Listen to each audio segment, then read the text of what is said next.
baseball and hockey when I was younger, but when I Yeah. hit middle school, high school, that's kind of when I got into basketball. And it was really it was the 2021 finals run that really got me into the Suns. I was kind of like Yeah. a bit casual before, but then that 2021 run was special, and that's kind of how I got into the Suns. And obviously, the past couple of years, ASU obviously big time and gone to a lot of their football games and all that. But that's just kind of me. I'm from the valley and all that, and that camp a few years ago, that was a very great time. I remember the first day of that camp, we were in the floor 10 lounge of Yeah. Taylor Place, now called Gordon Commons, and Mhm. I remember Connor McGill saying like these 2 weeks are going to be going to be the best 2 weeks of your lives, and I think he was telling the truth there. Yeah, I mean, he was right to some extent. I mean, there's a lot, like I said, there's a lot of people that are at the Cronkite School now, like us, that were in that camp that year. I mean, you look at some of the talent all across the board that was there. I mean, not just at Cronkite, but in other places around the country as well. We're making moves all across the board. But I want to get to a couple things that you mentioned too, because I noticed that you have ties to both Pittsburgh and Arizona as well. So, like, how did that come about for you? Like, did you? I know you probably mentioned this before, but like, did your parents have history with Pittsburgh, or how did you just get into like Pittsburgh lore in that way too? Yeah, so like I mentioned, my dad's from Pittsburgh. He lived there for about 30 years, and then he moved to Tempe in 1999. He lived there for a few years. He used to go to Cardinals games when they played at Sun Devil Stadium. Mm. When they played there for almost 20 years, it took him so long to find a stadium, and they found it in Glendale, which I still don't think it's that good. I mean, the stadium's nice, but like the area around it's maybe not Yeah, necessarily the best. But yeah. uh, but my dad met my mom. My mom's actually from Serbia. Mm. She grew up there also for 30 years, and then she came to Tempe in the late 90s, and she got a PhD in music teaching. She's a doctor and all that, but she's a piano teacher. She teaches at Mesa Community College in West Mesa. But yeah, going back to the ties, yeah, that's kind of where I got him just from my dad, and obviously he just he obviously just made me a big Steelers fan. I've gotten to so many Steelers games with him. I went to 3 games this year Yeah. alone. I went to L.A., I went to Chicago, I went to Detroit, and I think I've been to 13 Steelers games. Wow. So yeah, I've been to State Farm. I've been to State Farm 4 times. I've been to 2 Cardinals games, Mhm. well, just regular ones, but I've been to 2 Steelers Cardinals games. I was at Qualcomm Stadium, which is the only Mm. stadium I've been to that is no longer standing because they tore it down a few years ago because the Chargers moved out and San Diego State wanted to move new stadium. I went to Lambeau a few years ago. Mm. That was a really good stadium, and I remember the next day. So that started because my dad's old work friend, he was a big Packers fan, and then when the schedule came out that year, we started making plans to go to the Steelers Packers game, Mhm. and my dad's work friend's friend actually worked at Lambeau Field. Oh wow. So the next day, we got a private tour of Lambeau Field. Wow. No way. Yeah, we like came out of the tunnel that day and all that, and it was so cool. And it's just like if you know the right people. And then I've been to SoFi 3 times. I've only been to Heinz Field, Acrisure Stadium 1 time. Really? Yeah, and then So you've that's been to all of, like the Steeler road games. yeah, Essentially. yeah. And I talked to my dad about that, and he tells me, and I've kind of experienced that a little bit with Steelers fans. You have a lot better time with them on the road because when you go to road games, it's kind of like younger fans. They're like more passionate and all that. But when you go to Pittsburgh, a lot of them are kind of like these older fans here, and Right. and they're just like season ticket buyers and all that. And Yeah. I've heard complaints about them, like when there's like a moment in the game when like the crowd wants to get really loud. There's like old fans kind of like they kind of complain a little bit, because they Gotcha. don't want to Okay. stand up here, and you go online. So, and I definitely do think that being on the road is better. And then finish it up. I've been to Allegiant Stadium a couple times. I went to Vegas in 23, 24. I went to Lumen Field. Shout out NFC champion Seattle Seahawks. Yep. I got to be in that stadium. It wasn't as good as an environment as like, as we've seen this year, and that's because Seattle was 9-8 that year. But Yeah. I can say I was at Pete Carroll's final home game as Really? a Seahawks. Wow. That was his, yeah. That's pretty cool. Shout out Mason Rudolph. That was his 3 week. It was because we had Kenny Pickett most of that season, and then he got hurt. Mitch Trubisky was even worse, Mhm. and then Mason Rudolph was like save Christmas because Yeah. Rudolph the Red-Nosed Reindeer. Rudolph the Red-Nosed Reindeer. Yeah, Yep, and there it then is. Soldier Field, really good atmosphere. I wasn't a huge fan of the stadium though. There was like when I left the stadium, there was only like one exit, Really. and it took like 30 to 45 minutes for like everyone to get out. Yeah. And then Seems kind of crammed in though too, I would think. Yeah, yeah, and then Ford Field, I thought Ford Field was a really solid stadium. So now, granted, there was like there were a couple fans we didn't really have good experiences with, Right. and Yeah. so that's a story for another day. Yeah. But the stadium was really good, and the only Steelers one I saw this year. So Yeah. I mean, that's a lot of stadiums you've been to. I mean, just going all over the road doing that type of stuff's pretty cool to see and yeah, I'm trying. just experiencing different ballparks and stadiums and all. Yeah, I'm trying to go to like more because like I've only been to two baseball stadiums. You know, it's PNC Park and Chase Field. Yeah. Only NHL one I think was Gila River because I went to a few Penguins and Coyotes games about a decade Nice. ago, and only NBA arena I've been to is a Mortgage Matchup Center. So trying to kind of expand that more in the future. Yeah, it should be interesting.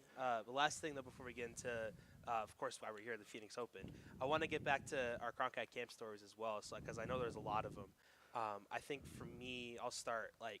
I think the biggest moment that I had during those 2 weeks there was, I don't know if you were there or not, but we played Mario Kart at the First Amendment Forum. We had the whole big screen to ourselves. I We think I just do played remember Mario that. Kart. It was an amazing time. Like I had a bunch of my buddies there. We just rented out that whole First Amendment Forum, and if you're not used to being in that Cronkite school, there's a little open area called First Amendment Forum where there's just a bunch of chairs and a huge TV screen that's split up into four corners with a bunch of just different news and sports news channels all over the place. Of course, it's a media school. You got to have the news channels up there to keep track of everything else.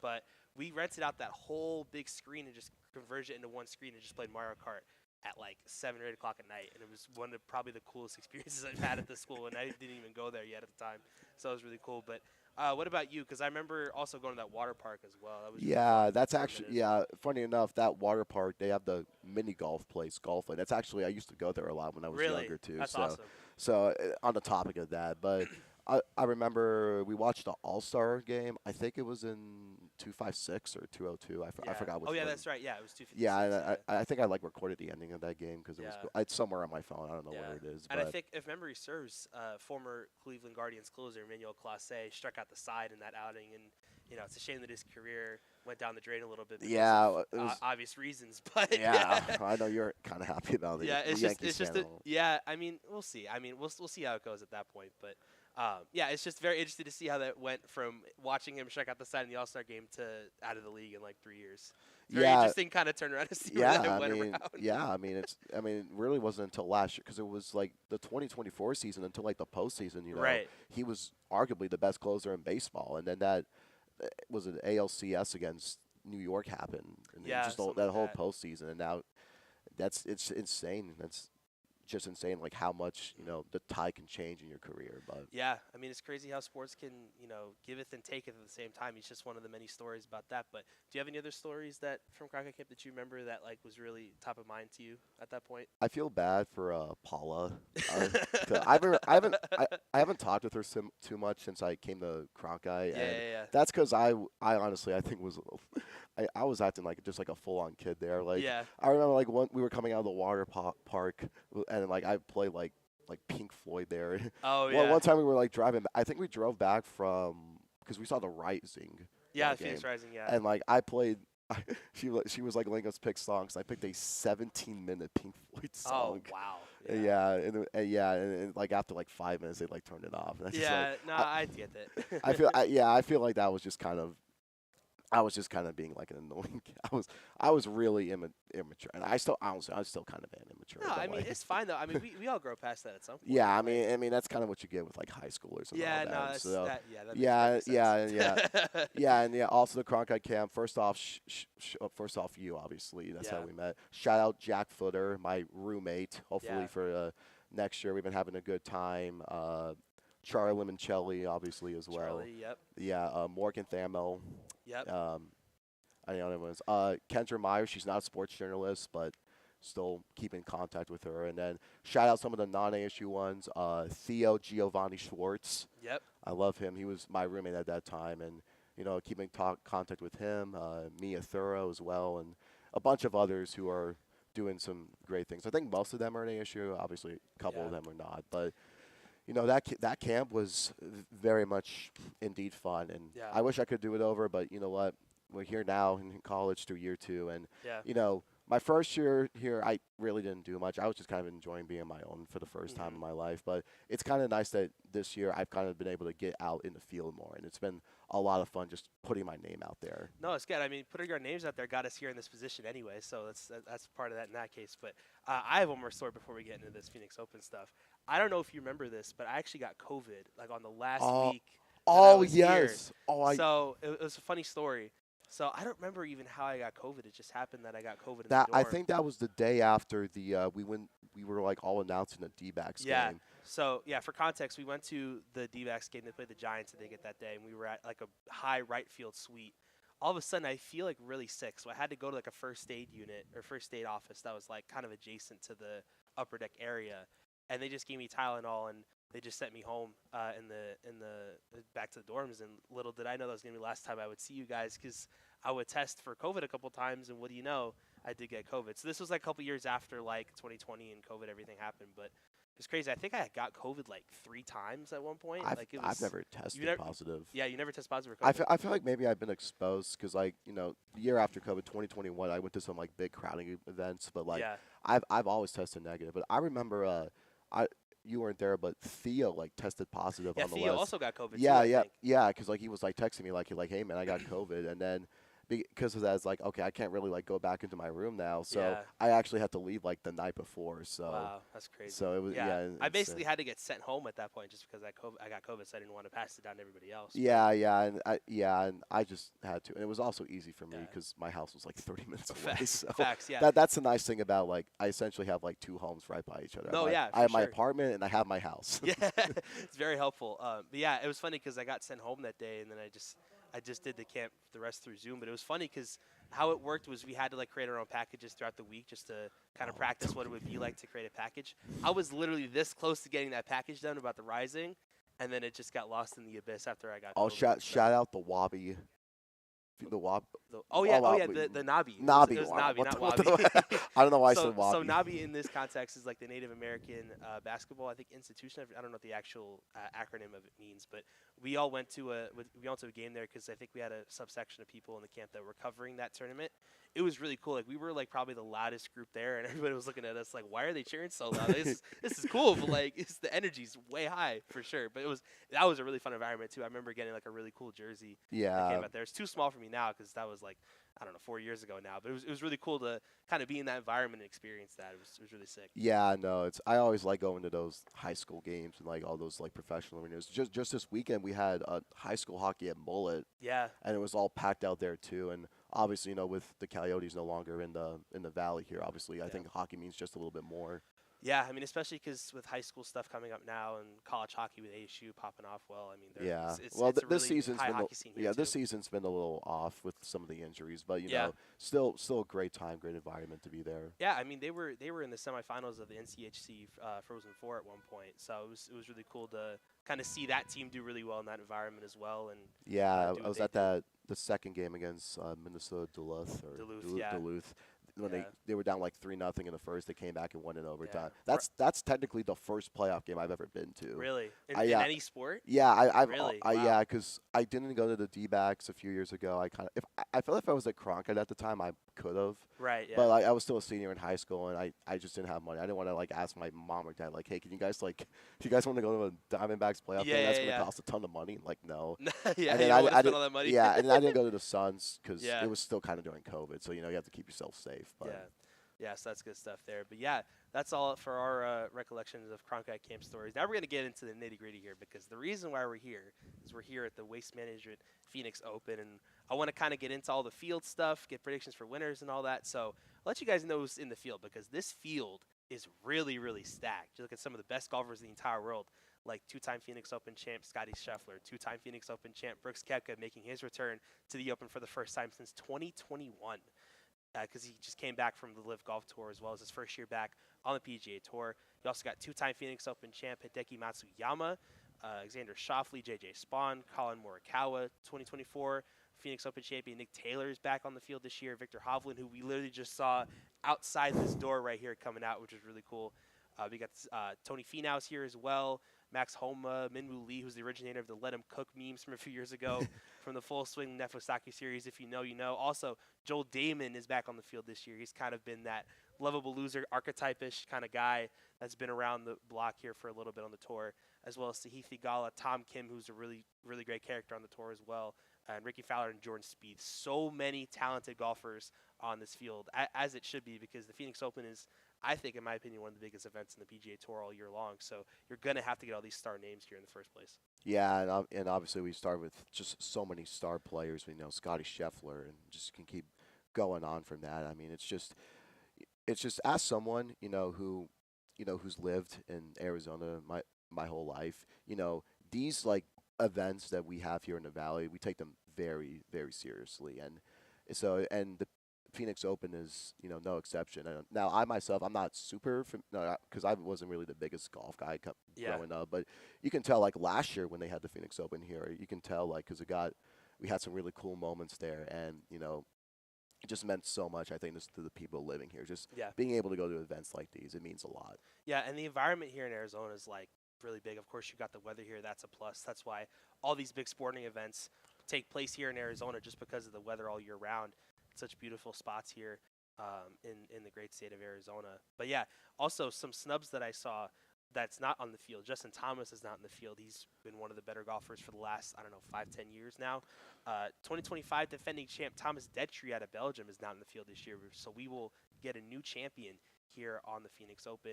2025 Masters champ Roy McIlroy is on the field either. I don't think he's ever been in the Phoenix Open, at least to my knowledge, but it's very interesting to see him not on this field as well. Ludwig Oberg, one of the top young golfers on the tour, who was just at the Farmers Insurance Open, isn't in the field this year. You also got Shane Lowry, who's McIlroy's close friend. Adam Scott, not the actor, the golfer, is not in the field as well. And Tommy Fleetwood are some other guys that haven't made the field either. So, again, you have that star power at the top, but then kind of these guys that are snubs are very interesting, too, that they're being left out as well. Yeah, and I honestly personally like it. It kind of creates a little bit of parity, which I think is real. Obviously, Scheffler's there. We obviously know how good he is, Yeah. but it kind of creates, raises questions about, how are all these other players going to do? And I think that's sort of like the best things in just in any sports. Like I think parity is so great because obviously it's like one thing to have like all these great teams or great athletes, but to have like these unknown ones kind of make these Cinderella runs. It's those are even more intriguing because it's like how are they going to fare in like an environment like this? Yeah, it's very interesting as well. And, when we talk about some of these guys, too, that have been here, I mean, it's just crazy. Look at the champions that have been here. But you look at Scheffler, Koepka, and Hideki Matsuyama, all two-time champs here. They're all coming back trying to get a third on their docket as well. So it's very interesting to see what that will look like as well. But as you look at the betting odds for this tournament as well, Scotty Scheffler is the runaway favorite here at plus 210 to win the tournament. Xander Schauffele's are behind him at 2,000. So if you look at how far that gap is insane. Matsuyama is 3. Cameron Young's at 4, by the way. Ben Griffin at 5. Sam Burns at 6. Siwoo Kim's at 7. Victor Hovland at 8. Maverick McNeely at 9 and Brooks Koepka at 10. I would think Brooks Koepka would be higher personally, just because he did really well on the Live Golf Tour. You come back here to the PGA Tour. Granted, it's a bit of an adjustment, but I'm excited to see him do his thing here as well on Thursday and throughout the weekend as well. Yeah, and I know a lot of people might see this and say like, oh, it's going to be maybe just be like a battle for second because I'm sure a lot of people are saying Scheffler's going to win it all, and I think for good reason. But that's why you got to play the tournament. You never know what will happen, and I'm excited to see what will unfold this week. Yeah, there's always kind of these like dark horse winners that just come out of nowhere and do their thing, which brings me to my next point here, and we'll get to our predictions as well, and we'll pick the winner of the tournament, a dark horse, and then if you had to pick anyone to sink a hole in one on hole 16 in the Coliseum, who would it be? But we'll get to that in the last little bit here. As for the winner, who do you think, Dmitri, first off, who do you think is going to win? I mean, I think it's got to be Scheffler. Scheffler, I think that it should be. I don't want to like disrespect or like doubt any of these other golfers because they're obviously all really good, but Scheffler's just in a league of his own, and unless we get like a big like someone has just surprisingly comes up, we get sort of like I guess in a way like a Cam Scattergood Peach Bowl performance by one of them. But sure. barring that, I really would be shocked if Scheffler loses. Yeah, I agree. I think Scheffler's going to take it home. He'll get his third. He'll get his third Phoenix Open win. If you look at some of his past ones as well. He's been winning all over the tour as well. If we're taking a look at some of the past tournaments he's won here, I mean, it's just incredible what he's been able to do all across the board as well. I'm trying to figure out when was the last time he won the tournament. I mean, it's just insane. Was it 2025? Yeah, something around that range. Insane how it just came along that way for him as well. Yeah, I was like 23, 24, around that range as well. But yeah, I mean, if you look at just what he's done for the game of golf, it's just incredible. I mean, in my opinion, he might be like on that Tiger Woods level right now in terms of how good he's been and how talented he's been all across the board. I know people, when you say Tiger Woods, you go, oh, he's the greatest of all time. But like when you look at the run that Scheffler's on right now, it's otherworldly compared to where he's been right now. Yeah, it's truly kind of like truly insane what we're seeing from Scheffler over the past couple of years. Yeah, it's insane what he's done. So yeah, 2022 and 2023 was the last 2 times he won the Phoenix Open. So he's looking for his third in a span of like maybe 5 years in total. So it's incredible what he's been able to do on the PGA Tour the last few years. But now I want to get to a dark horse here. I'll start with mine. This is my dark horse. I mean, he's already won the tournament before back in 2019. I got Ricky Fowler as my dark horse win the tournament, and I got a funny story behind this as well. My parents tell me all the time that I look like him because I had like a unibrow, and I even dressed as him for Halloween at one point. So I got to rock with my doppelganger, Ricky Fowler, at one point. So. Yeah, no, I honestly, unibrow bros. You know, I think mine's a little better because like it used to be like really bad. Like people used to like tell me like I'm like unibrow man or something. Yeah, like no, that. I would get Anthony Davis. I would get like your eyebrows look like caterpillars. They would give me all types of stuff to think about. But yeah, it's just very funny how that all kind of came about. And my favorite color is still orange. And I remember dressing up as him as Halloween. I would be decked out in all orange just because my parents wanted me to look like him a little bit and kind of play at the fun joke doppelganger type thing. But yeah, it was really fun to kind of get into that. But if you had to pick a dark horse based off of the guys that are currently in the field right now, who would it be for you? I think if I'm saying his name right, Hideki Matsuyama, Hideki Matsuyama. two-time Phoenix Open winner and major champion. I think he's one of those guys who can challenge Scotty Scheffler. Mm-hmm. So. I mean, he's also won the Masters too, I believe, as well. So yeah, so I think it very well could be those two who kind of are in like that final, kind of like go it out to the end with each other. Yeah, I mean, you could also see some like random guys come in there and do their thing as well. I mean, Hovland, McNeely, Morikawa, Matt Fitzpatrick has always been kind of under the radar a little bit. Sahith Theegala, he's always performed well at the Phoenix Open. So this is the type of tournament where you're going to get like a really out of nowhere guy that's up at the top of the leaderboard by like Friday or Saturday on the cut day. So it'll be interesting to see how that plays out at that point. Yeah, pick your poison. Yeah, pick your poison indeed. Last question for me. If you had to pick anyone to sink a hole in one on hole 16 in the Coliseum with all the fans getting lit, who would it be and why? I'm going to throw this on there. I'm going to go 2018 Phoenix Open champion Gary Woodland. Gary Woodland, okay. Yeah, that's just kind of just throwing it out there. I feel like always kind of like it's random at times, but yeah. So I'm gonna go with Woodland, and that's my slam. I'm pick. sticking to it. Yeah, hit the buzzer. Hit the buzzer. Locking Lock it in. Lock it in. No, I think for me too. I think it has to be Tony Finau. I mean, you look at what he's done for golf as well. He's kind of been that kind of middle tier golf guy, but he can pop off, especially and have a great performance at some point. And I mean, if he has good enough touch on 16, he can dunk it in pretty easily from pretty short out. So I got my guy Tony Finau. He's been one of the better golfers over the last few years now. Won a couple tournaments on the PGA Tour and just been one of the more consistent guys that you're going to find on this field as well. But now let's look at the Pro-Am field as well. The Annex Pro-Am is happening on Wednesday with all the celebrities you could possibly think of, and it's a stacked lineup as of right now. I'm sure there's going to be more players to be announced in the future, but the field is guys like the likes of Cal Raleigh, Mookie Betts, Alex Bregman, Colin Jost from Saturday Night Live is pulling up here to Phoenix. Brian Baumgartner from The Office is pulling up as well. Larry Fitzgerald, Michael Phelps, who both out here in Arizona. Zach Top, who's a prominent country singer. I think he was just at the Grammys last night as well, so he'll be coming straight from there to the Phoenix Open as well. Merrill Kelly, who just returned to the Diamondbacks on a 2-year contract in free agency, he'll be here at TPC Scottsdale. Carly Lloyd, who was a standout U.S. Women's National Team player for years, got a hat trick in the World Cup final a few years ago. She's an incredible player. Emmett Smith as well is back on the field as well. I don't know if he's back on the field, but he is on the field this year. Legendary Cowboys running back, of course, one of the better running backs of all time. And then, of course, the trio of Cardinals, Trey McBride at the tight end, Buda Baker, the safety, and Zayvon Collins, the linebacker, all prominent Cardinals players. So I'm going to go to you first on this one. If you had a winner to pick out of this entire field for the Annex Pro-Am, who would it be and why? I know Travis Kelce might be a little tempting, but I'm going to go a little surprise. I'm going to go with Larry Fitzgerald. Larry Fitzgerald, okay. Pittsburgh legend, Larry Fitzgerald. Pitt legend. I got a T-shirt for on a Christmas a few days ago. Not a few years ago. Only problem is that it took like a few months, and that shirt was too small for me, so I don't even wear it anymore, which is kind of sad. But I kind of need that. I forgot to mention I am a Pitt fan as well. Yeah. Unfortunately, the team is. But you know, they gave Miami a run for their money a little bit in that last game of the year, though. Not really. Yeah. They beat Georgia Tech, but yeah.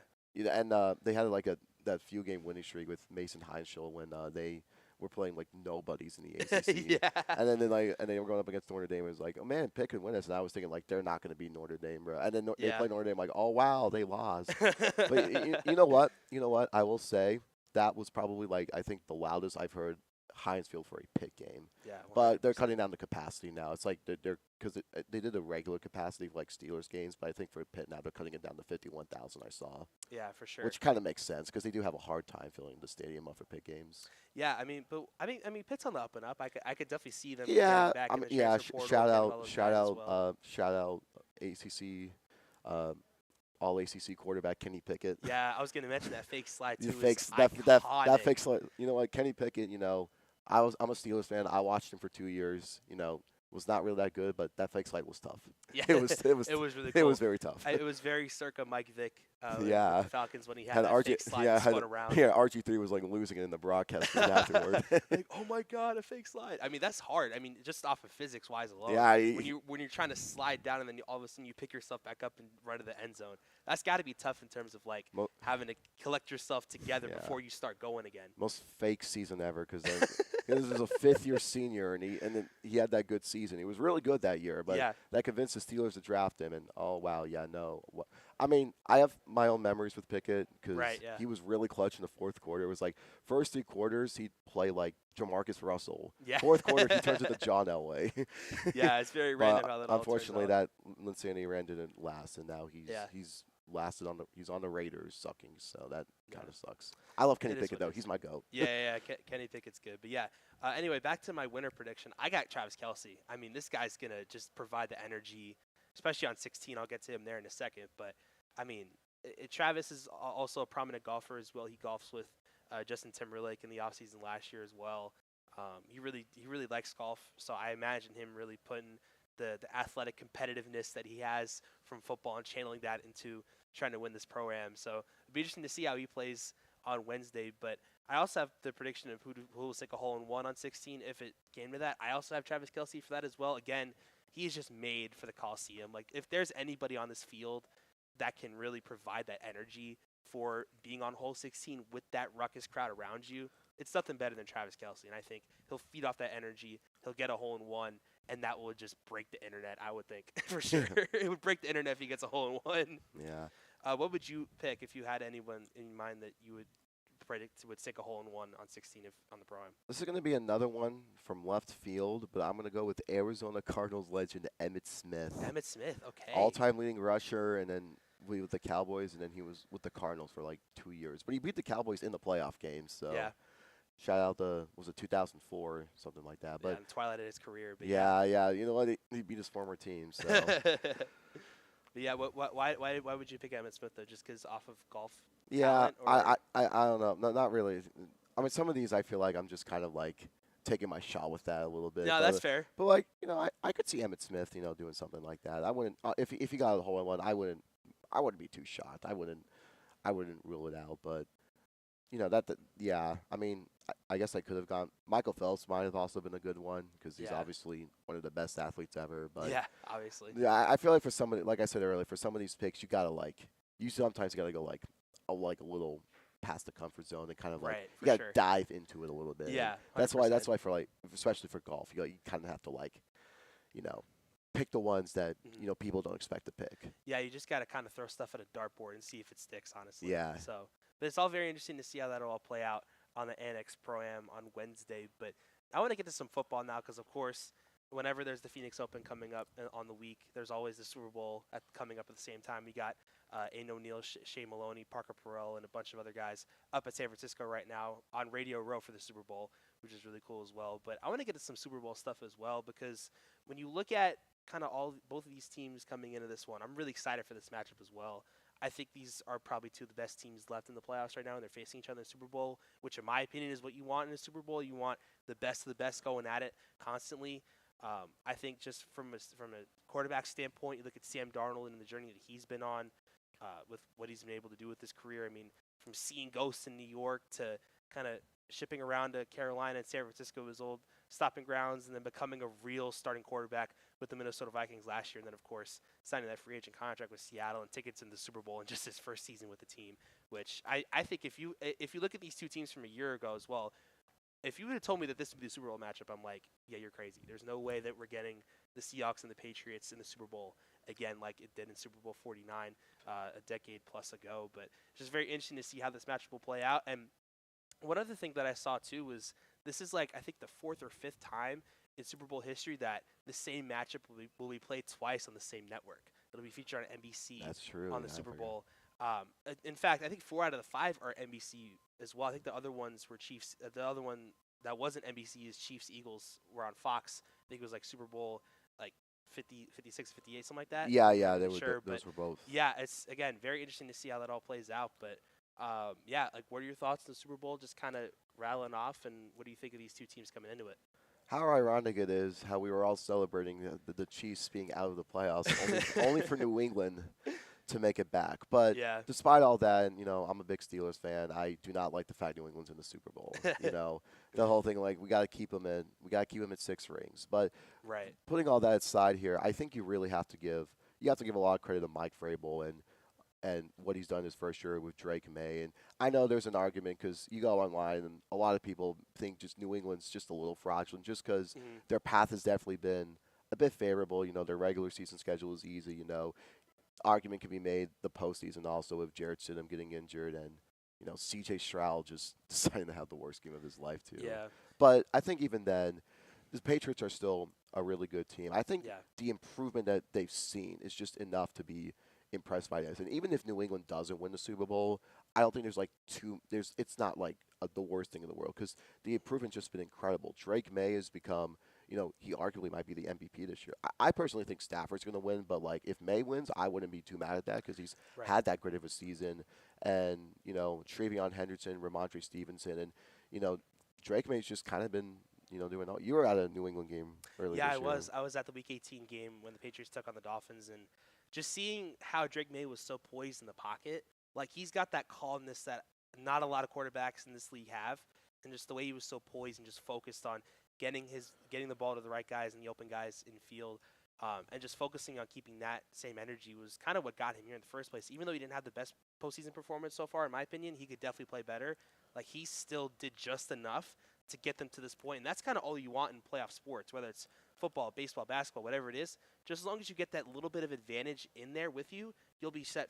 You'll be really set to go for a championship run. Yeah, it's great. And I want to talk about Seattle. I have to say I was really wrong about Seattle because when I saw their offseason moves with them trading DK Metcalf and then signing Sam Darnold, and no offense against Sam Darnold, he had a great year last year with Minnesota. It's just those last 2 games against Detroit and LA just kind of like ruined his time there. Right. And I know a lot of people like argue like why did the Vikings like let Darnold walk? I can understand why they did because Yeah. Darnold was just a placeholder for McCarthy, and even if Darnold did well, that end of the season play kind of played him out of that contract, and it was kind of reasonable. Like, okay, we have a young quarterback, he's injured, and so I completely understand. It's just the execution just has not really led well for Minnesota because we all know J.J. McCarthy's good, and Sam Darnold just led his team to the Super Bowl in his first year there. Yeah, I mean, he proved all his doubters wrong for sure, just in terms of the semantics of how he was able to do it and get it done on a consistent basis. I think it's been really key in terms of where he's been at some point in this year. But I think when you look at where the Seahawks are at right now, like I said, they were kind of a forgotten organization ever since kind of Legion of Boom kind of went their separate ways and kind of fizzled their way out of the league. Kind of looked at Seattle, it's like, okay, they're kind of just like a middle of the road team. They're not really gonna wow anybody. But I mean, they signed Sam Darnold in the offseason. They signed Cooper Cup as well. I mean, you get those two guys in there, you're like, okay, well, we'll see what they got this year. And then you look at now, they're one seed in a really, really tough NFC West division, along with the Rams and 49ers, who both made consistent runs in the playoffs as well. I mean, Seahawks faced the Rams in the NFC Championship. I mean, they're the two best teams, I think, still in the AFC, the NFC, and they battled out for the NFC title, and that's kind of what you want at that point as well.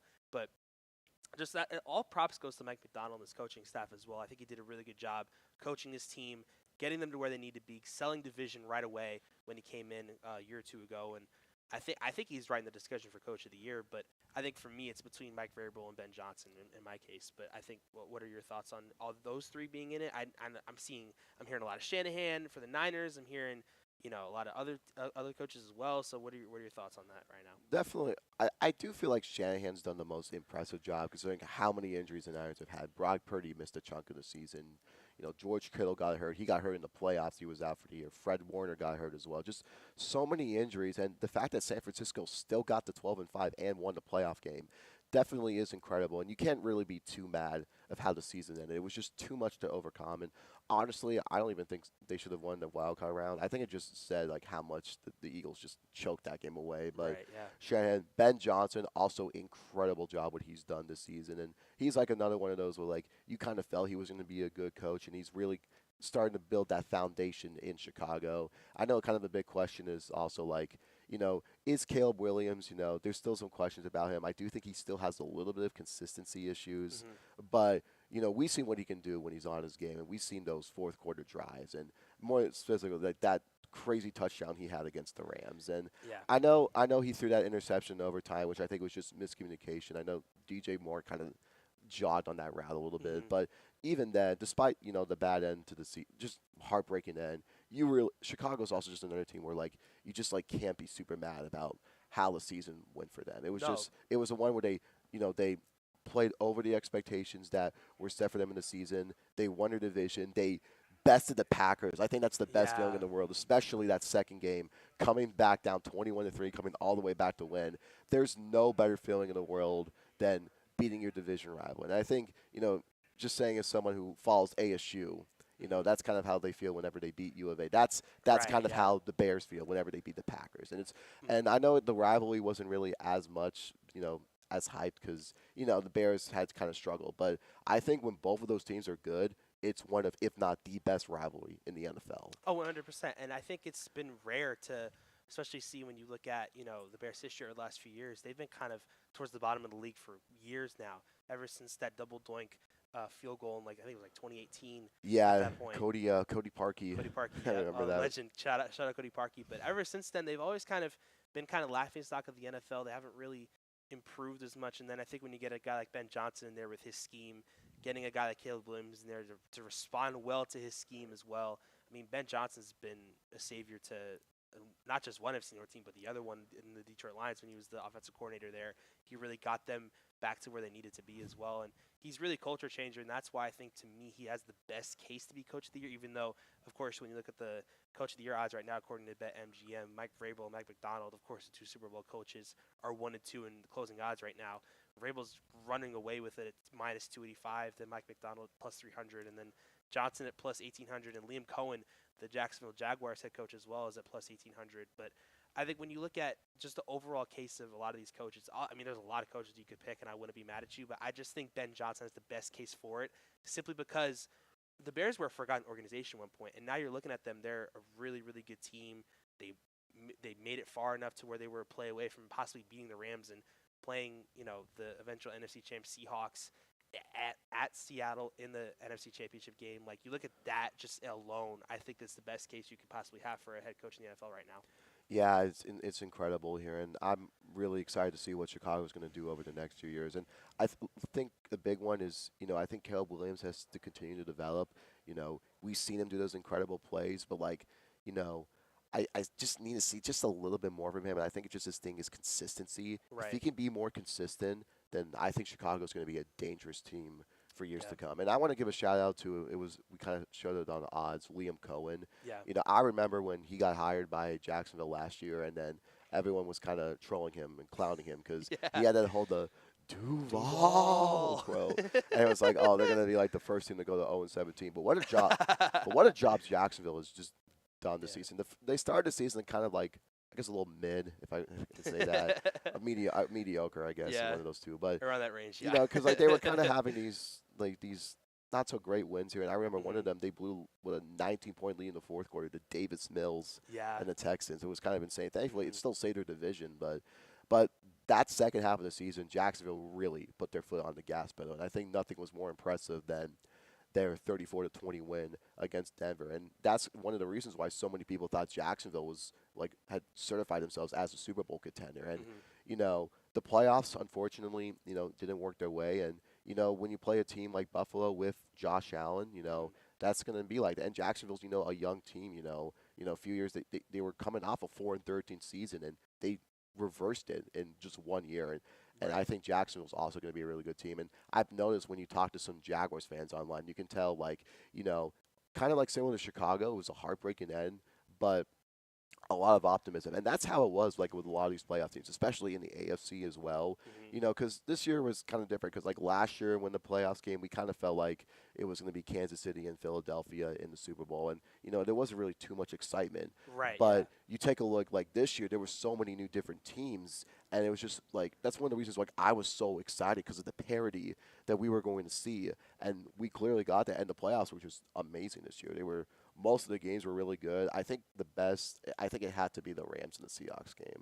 Yeah. That one was truly incredible. And how crazy it is that game was in Seattle. Had the Rams not blown that lead against Seattle in Week 16 on that Thursday night, it was going to be that close to being in LA, and we wouldn't have been able to hear that environment at Lumen Field, how loud it Yeah. was there. I mean, I think when you get playoff football at Lumen Field in Seattle, I mean, there's nothing like it. Like, say what Uh, you want about, the stadium architecture and how it's really small and kind of consolidated. Like, I think to me, Seattle and Kansas City are easily the two best atmospheres that you're going to find in the NFL. And especially when you have a really good Seahawks team where the whole city of Seattle could just rally behind them. It brings me back to like when I was a kid watching the Legion of Boom and Russell Wilson do his thing as well, getting all those Super Bowl wins. I mean, he did get one of them, but they did also go to the Super Bowl against the Patriots and tragically lost due to the Malcolm Butler pick. yeah, That's they very should have infamous. won And that. yeah, I mean, Should have run that. should, Should have run Pete it with Carroll should Lamar. have ran the ball with Marshawn Lynch. I think that's been I set in mean, stone for a long time now. yeah, I mean, also it's just like I really hate it when like teams like it's like first down, you throw it on first Yeah, and goal. Like if it's third down, yeah, I get it, but like yeah. I it's think it was first like and goal. fourth and goal too at one point when he threw the pick. At least I to th- my I thought it was knowledge. I'm pretty sure it was first and goal Yeah, or something like first or that. second. Yeah. I think because what was it? Curse for Seattle. He had that great Oh, catch. Curse had He one of like the bobbled legendary that one here, catches. and I Yeah. think if Seattle had won that game, Yeah. Yeah. What's up? Yeah, Marshawn got tackled. Yeah. okay, it Yeah. was second and goal, but still, I still would have ran it, and then maybe if you didn't get that, you would Yeah. have tried. But Our producer Lachlan's was to our right. He was just telling us that. But yeah, it's very interesting to see how that all kind of played out, and I'm interested to see if this Super Bowl will match up to that Super Bowl as well. But I think going back to the Patriots as well, like you look at their team right now, it's a very different kind of vibe to their team than in previous years with Brady. Because when you were there with Brady, you're like, oh, they're just going to win now because they got Tom Brady as their quarterback, and they just yeah, have a bunch of guys that kind of go around Brady. But now it's kind of like a complete team now, and not to say that Drake May's not as good of a quarterback as Tom Brady is. It's just I think you have a more complete team going to the Super Bowl than just Brady and a bunch of guys that are just kind of around him. When you get a complete team there and you get a good coach like Mike Vrabel in there, he'll do wonders for anybody. yeah, and it's also a little different because I feel like most Super Bowls in the past, New England's always kind of been like, the favorite. I've seen people call them the evil empire. Right. Yeah, Yeah. that's kind of how they've been.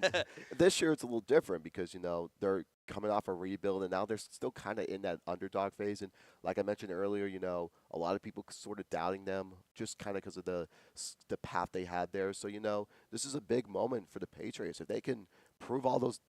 Excuse me, my voice. If they can prove all those doubters wrong and they can win it all, and it would just kind of be like showing it to the league of salmon that the Patriots are back. And I know a lot of people won't like that. I'm not gonna like that. I'm gonna hate that if that happens. Like I don't want to like be like biased or anything, but Yeah. like I'm not gonna like that at all. But you know what? It's still gonna be a huge statement in the league here, and we'll see maybe depending on how Kansas City looks, if they're able to get back to the form they were a few years ago, we're gonna get back to maybe the little Patriots and Chiefs rivalry we had in the late 2010s. Yeah, it'll be interesting to see if the Chiefs will get back to their days of being in the playoffs. I mean, even though they were out this year, they're always Yeah, in the playoffs every year. So it's yeah, kind of I'm making it injuries. seem like it's a distant memory, but it's really not. Yeah, I mean it's so insane. I mean that was the first time in like over 10 years they missed the playoffs. Yeah. It was 2014, their first losing season since 2012 when Romeo Crennel was their head coach. Right. Matt Yeah. Castle was their quarterback. That was the first year Wow. I ever started watching football. That was the last Yeah. time Chiefs had a losing season before 2025. Wow.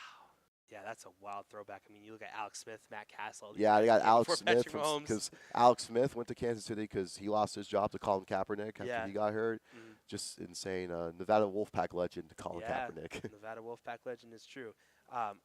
Let's get into our some predictions for who's winning the game and the score. I think for me, honestly, I wouldn't be mad like you honestly about who wins. I know you won't like the Patriots winning, but I think for me, I wouldn't be mad if either the Patriots or the Seahawks win because you look at both their stories, like we mentioned, coming in as kind of these bottom of the barrel teams, all of a sudden going from worst to first, and like, oh, they're in the Super Bowl now. So I think there's just great storylines all around from both sides. But I got the Seahawks winning this one, 34-24. I just think when you look at the chemistry that Sam Darnold has with Cooper Kupp and Jackson Smith and Jigba, as well as the two wide receivers, like you're not going to get a better trio than that right now, especially with the way they've been performing. I just think they're going to pummel that Patriots defense. I mean, even though they've been a decent defense, I just think they haven't faced an offense quite like the Seahawks. And people want to clown on the Seahawks, be like, oh, they're fraudulent, they're this, that, and the third. But when you look at some of the guys that are on this team, they're so talented. And then this defense as well, all across the board. I mean, you got Nick Emmanwori, Reek Woolen, Devin Witherspoon in the secondary. You got Leonard Williams on the front seven on that defensive line. He can battle with anybody on the line of scrimmage. Like they have dogs on that defense. Of course, they're not going to be like the Legion of Boom days where like you get all pro talented guys all across the board on defense.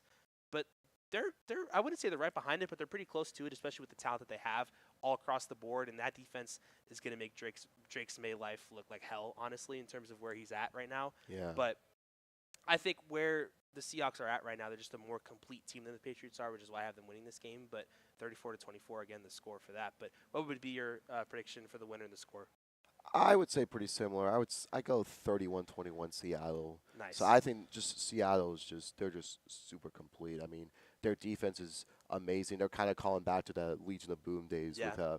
and that was the one thing I remember when Mike McDonald was the Ravens defensive coordinator back in 2023, and truly I think that 2023 Ravens team was truly a complete team, and it's such a shame that it's such a shame that they kind of like fell apart there, Right, yeah. The defense was doing so well. They shut out the Chiefs in the second half of that AFC Championship game, and it's just, I hate to say it, but Lamar kind of, and that whole, not just Lamar, but the whole team just kind of choked. Zay Flowers, the fumble at the goal line, and then Lamar threw in the triple coverage and trying to get back. But, just looking at Mike McDonald, you knew he was one of those corners where you knew he was going to be a great coach. And I think last year, kind of gelling in his first year with Seattle, still trying to get those pieces together.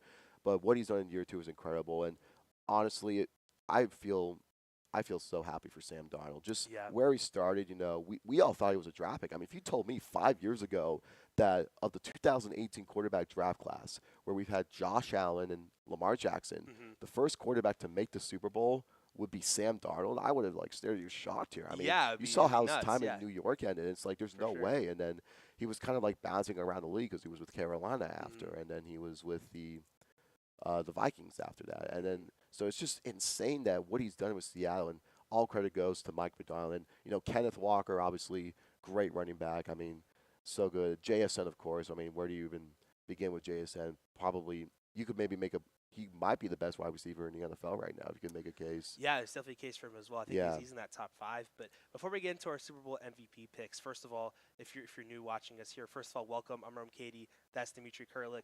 We're doing my show right now called Let's Have a Conversation. We're going to get to his show pretty soon here in a little bit. But just first of all, welcome. We're here at the 2026 Waste Management Phoenix Open here at TPC Scottsdale.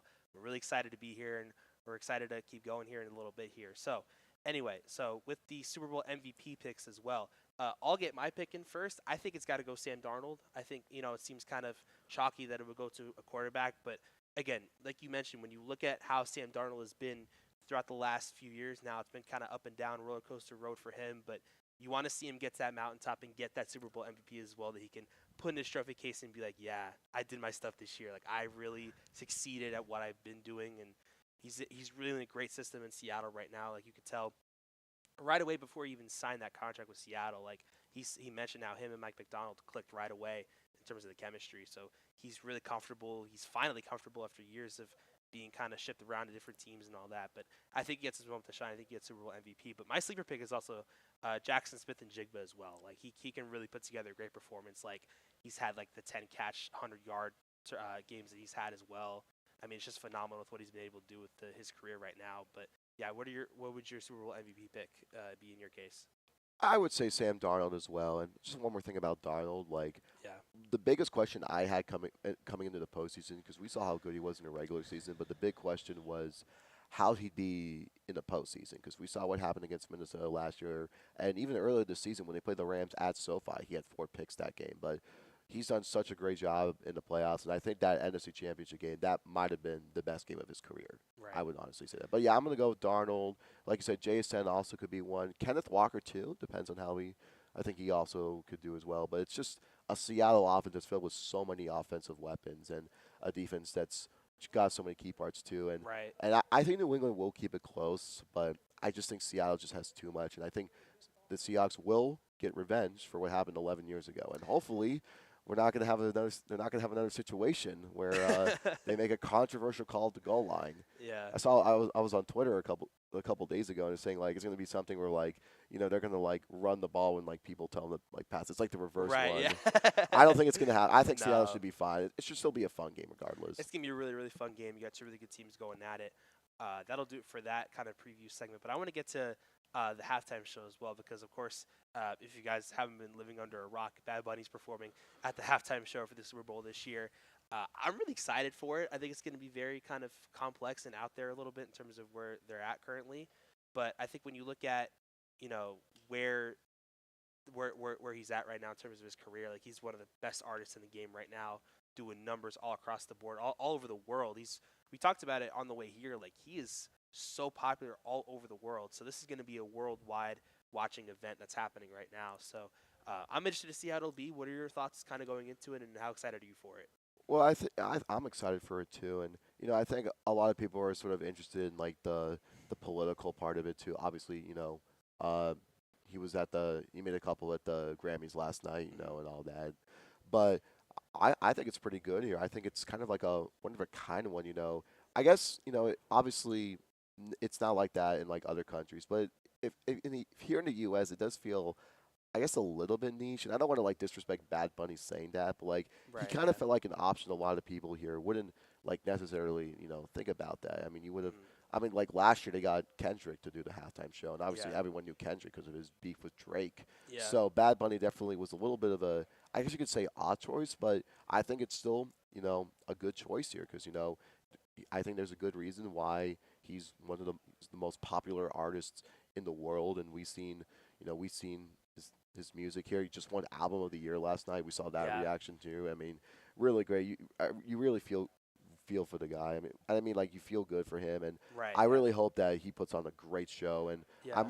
and also that I think I myself with a lot of people too online. They probably the political aspect too might also be interesting too. But Yeah. I think the music, even if it's in Spanish, I know some people might not buy with that, but and even as someone myself, I'm learning Spanish a little bit. But honestly, as long as if the music slaps, that's all I care about. Yeah, honestly, same here. Like, I think when you look at what he's been able to bring to the reggaeton space over the last, I don't know, 5, 10 years, like he's been incredible in terms of what he's been able to bring to that genre as well, and just providing good vibes all around. Like, you see what he did with Puerto Rico and his tour there. Like, he made it affordable so his country could come out and watch him perform. They're in a really bad spot right now, and he really revitalized that country single-handedly and used his platform perfectly to execute that plan and execute it to perfection. And he's just done a great job, just not just from a musical standpoint, but from a personal standpoint, with willing to help people out, be a humanitarian, be someone who's there for the community as well. That's someone who I really look up to and is like, okay, like you're doing great stuff all around across the board. So I'm really excited to see him as well. And I'm interested to know from your perspective, do you think he'll bring anybody out, like a surprise guest that'll come out? during the performance? I Because think I have one that's top of mind, but I was wondering if you had anything I think too. I wouldn't be surprised. I think he will. It's just the only problem is that like I'm not kind of like too familiar with sort of like No, that's those. fair. Yeah, but I wouldn't be surprised. I mean, we see that like at the halftime shows all the time. It's like we always see people bringing him out. We saw Mm-hmm. Kendrick last year. He brought SZA out and a Yeah. bunch of others as well. And we've seen that in the past as well. So I wouldn't be. I wouldn't. I think we definitely will see. But yeah, who do you think they're gonna bring out? Yeah, I think for me, I would have to say J Balvin because they just reconciled over because they had a beef for a few years and they reconciled at the show in Mexico. I think it was like a few months back. So if you're gonna see Bad Bunny, you'd probably see J Balvin up there as well. I don't know, maybe like Daddy Yankee comes out of nowhere and just does Gasolina or something, like Yeah. just does some random stuff there as well. Like I don't know, Pitbull. Again, I'm trying to think of like random Latin artists that'll just come out and pop out, and I think it'll just be a good moment for the Latin music genre as well. Because I mean, it's not really as popularized here in the U.S., but it's popularized all across Spanish-speaking countries across the globe, and I'm interested to see how the Super Bowl will kind of introduce itself to that and get different people on there as well that'll perform. So I'm interested to see how that goes as well. Yeah, just it's always nice kind of seeing kind of a bit of a different cultures, how we see them play. Obviously, when the Super Bowl started, we saw a lot of those, pop rock performances, and then kind of the past 20 or so years, we've kind of seen more of that, hip hop game kind of involved here, along with pop, and I think it's really cool we're getting like this kind of music that Bad Bunny produces, and Hmm. and I hope we continue getting more of that. I know some people might have their complaints about that, but I truly think it's good to have this kind of diversity that people can watch.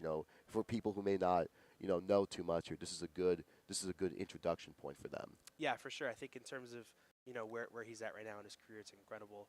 But now I want to get to some Grammy stuff because you mentioned it briefly earlier, but he did win Album of the Year with Debí Tirar Más Fotos, which was banging in the summertime. There was a lot of like 2 or 3 songs that went mega viral on social media and everything like that. So that was definitely deserved, in my opinion. But there's a lot of like discourse around that as well, like especially within the rap community as well that I'm a fan of as well. There was 3 rap albums that were nominated for Album of the Year with Let God Sort 'Em Out by Clips, Pusha T, and Malice, GNX, of course, by Kendrick Lamar, and Chromacopia by Tyler the Creator, who's one of my favorite rap artists in Yeah. the game right now. Do you think a rap album should have won Album of the Year? Do you think this was a fair pick to get Album of the Year for Bad Bunny? I think it was a fair pick. Obviously, like some of the rap was really good. GNX, obviously, I think the main one there is TV Off. That went super viral over the summer because the mustard line. It's Yeah, just mustard. I cannot tell you the amount of just brain rotted memes I'd say. People will just like pick through like random like clips, Right. and it Yeah. would say like a mustard, and then it's just like it's a light show. It's like in your Right. eyes, Yeah. and it's like I'm like, are you trying to give me a seizure or something? But yeah, no. There's just a lot of good ones. Luther, which one was it? Record of the Record Year. of the Year. Yes. Yeah, so there's good ones there too, and then obviously Chromacopia is a great album there as well. I think Like Him might be one of my favorite songs of the year. It's just such. Yeah. I just love the melody here, and when the kind of that climax comes in, it's great, and I think Tyler does sort of a really good job with some of those little like poppier Hmm. songs, those sort of like more personal ones. Right. See Yeah. You Again, Earthquake are also ones that are like also really good as well. I think Tyler does a great job, but he also does really a good job with some of those like those rap songs like we can all like dance to and Yeah. that. One hundred And percent. he did that last night too. That was Yeah. great. His performance I think was the best part of the Grammys in my opinion. Yeah, I think his performance was great. I think Tyler's performance was great. Justin Bieber had a great performance as well. I think when you look at the entire performance, especially the best new artist performers that came out, all the nominees performed. There were some like duds in there as well, but I think you got to give credit to Somber who performed his tail off on that one as well. You got Leon Thomas absolutely ripping that guitar apart. He did great. Alex Warren as well. He had an in ear fault with his in ears, so he was off like a couple beats Yeah. on the song. But once he got the in ears back in, he was right back in it, and that's just a sign of being a pro, and that's just the old tale of like it's not about how you start, it's about how you finish. And he did a really good job finishing the job there, even though he's probably kicking himself for that in ears problem. But a lot of people on social media that I've seen in the comments are really praising him for his effort with being able to respond from that and getting back in that zone and just crushing that last little bit of the song there. I mean, Olivia Dean too. She ended up winning Best New Artist. Like she's been unbelievable so far in the last few months with her album that came out not too long ago. I think it was like October or something like that. she's been on an unbelievable run as well. But yeah, any thoughts on the best new artist performers as well? I just want to go back to that Alex Warren point you made. Yeah. I was in the orchestra for 9 years, all the way from fourth grade to when I graduated. I will tell you that I kind of get Alex Warren's pain. Like there are times, especially like during a performance, where you might drag a little bit, and you're a little behind here, and it's just like. Like, and if it's a rehearsal, like, yeah, stop, fix that. But like, if it's like a performance, you gotta keep going. Man. You gotta keep going and like get back on track, even if you skip through some things. So I kind of get what Alex Warren's go through a little bit. Obviously, maybe a little different. I don't know what was if they were kind of giving him something with like the earpiece, maybe. But Yeah, like, I think maybe it just didn't fit, and I think it came out on his left side. He was trying to put it back in while singing, which I mean to me is kind of terrifying because you're gonna multitask while you're trying to remember the words to your own song, like especially the Grammys too. Like the world is watching. Like yeah, he really did a good job of handling that, and even though like he's probably kicking himself over that. Like a lot of fans are like on his side, being like, yeah, you really did a good job of responding to that, not caving under the pressure. Because if you caved, then you would have been the laughing stock of social media for the night, and you would have been yeah. clowned on for years. So Just gotta lock in, and yeah, you I'll gotta tell you lock that in. I That's played. all it comes down to. Yeah, I played solos before in orchestra, not too much, but I played. You just if it's bad, just you gotta fight your way through until you kind of get back on track. So the thing with me in the orchestra is that the thing is that like because I play with like a group of 10 cellos. If you make like one mistake, if you're just it's like no one's really gonna know this unless you play a solo. Then that's kind of when like you're like, Right, yeah, for sure. but yeah, No, but yeah, I think when you get into the rest of the nominees, or the winners too, of course, we mentioned Luther won Record of the Year. Some of the other nominees were the title track of Debbie Tirar Mas Fotos by Bad Bunny, Man-Child by Sabrina Carpenter, Anxiety by Doechii, Wildflower, Billie Eilish, Abracadabra, Lady Gaga, The Subway Chaperone, and Apate with Rose and Bruno Mars as well. I think that was the deserved winner as well. I think when you look at that category, just in terms of the complexity of the song, and it really did a good job of honing in on that as well. I was really happy for Song of the Year as well because they gave it to Wildflower by Billie Eilish.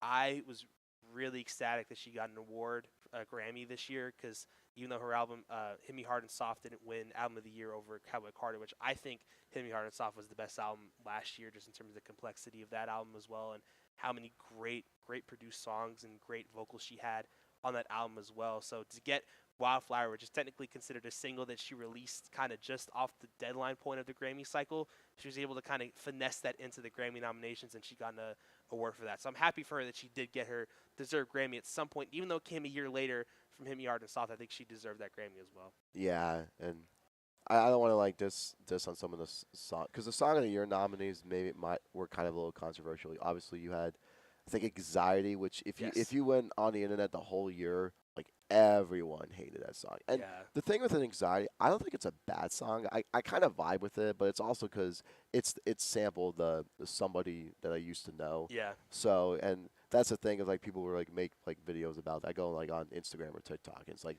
you Yeah. listen to it and you think it's somebody that I used to know, and then you hear the Anxiety. But Yeah. And it was a good, it's a solid song though. no, it It's was not as bad as people say it is. Yeah, it was funny because I think the story goes is that she basically did a cover of somebody I used to know from her bedroom when she was still working at like a 9 to 5 job, and just posted it on YouTube.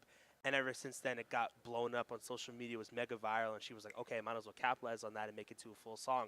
It didn't come out as well as people would have hoped, but I think the vision was still there in terms of where it was supposed to be at. But if you look at the rest of the nominees as well, look at Abracadabra by Lady Gaga, Apate by Amy Allen, well, of course, Bruno Mars and Rose, but Amy Allen was one of the bigger writers on that song.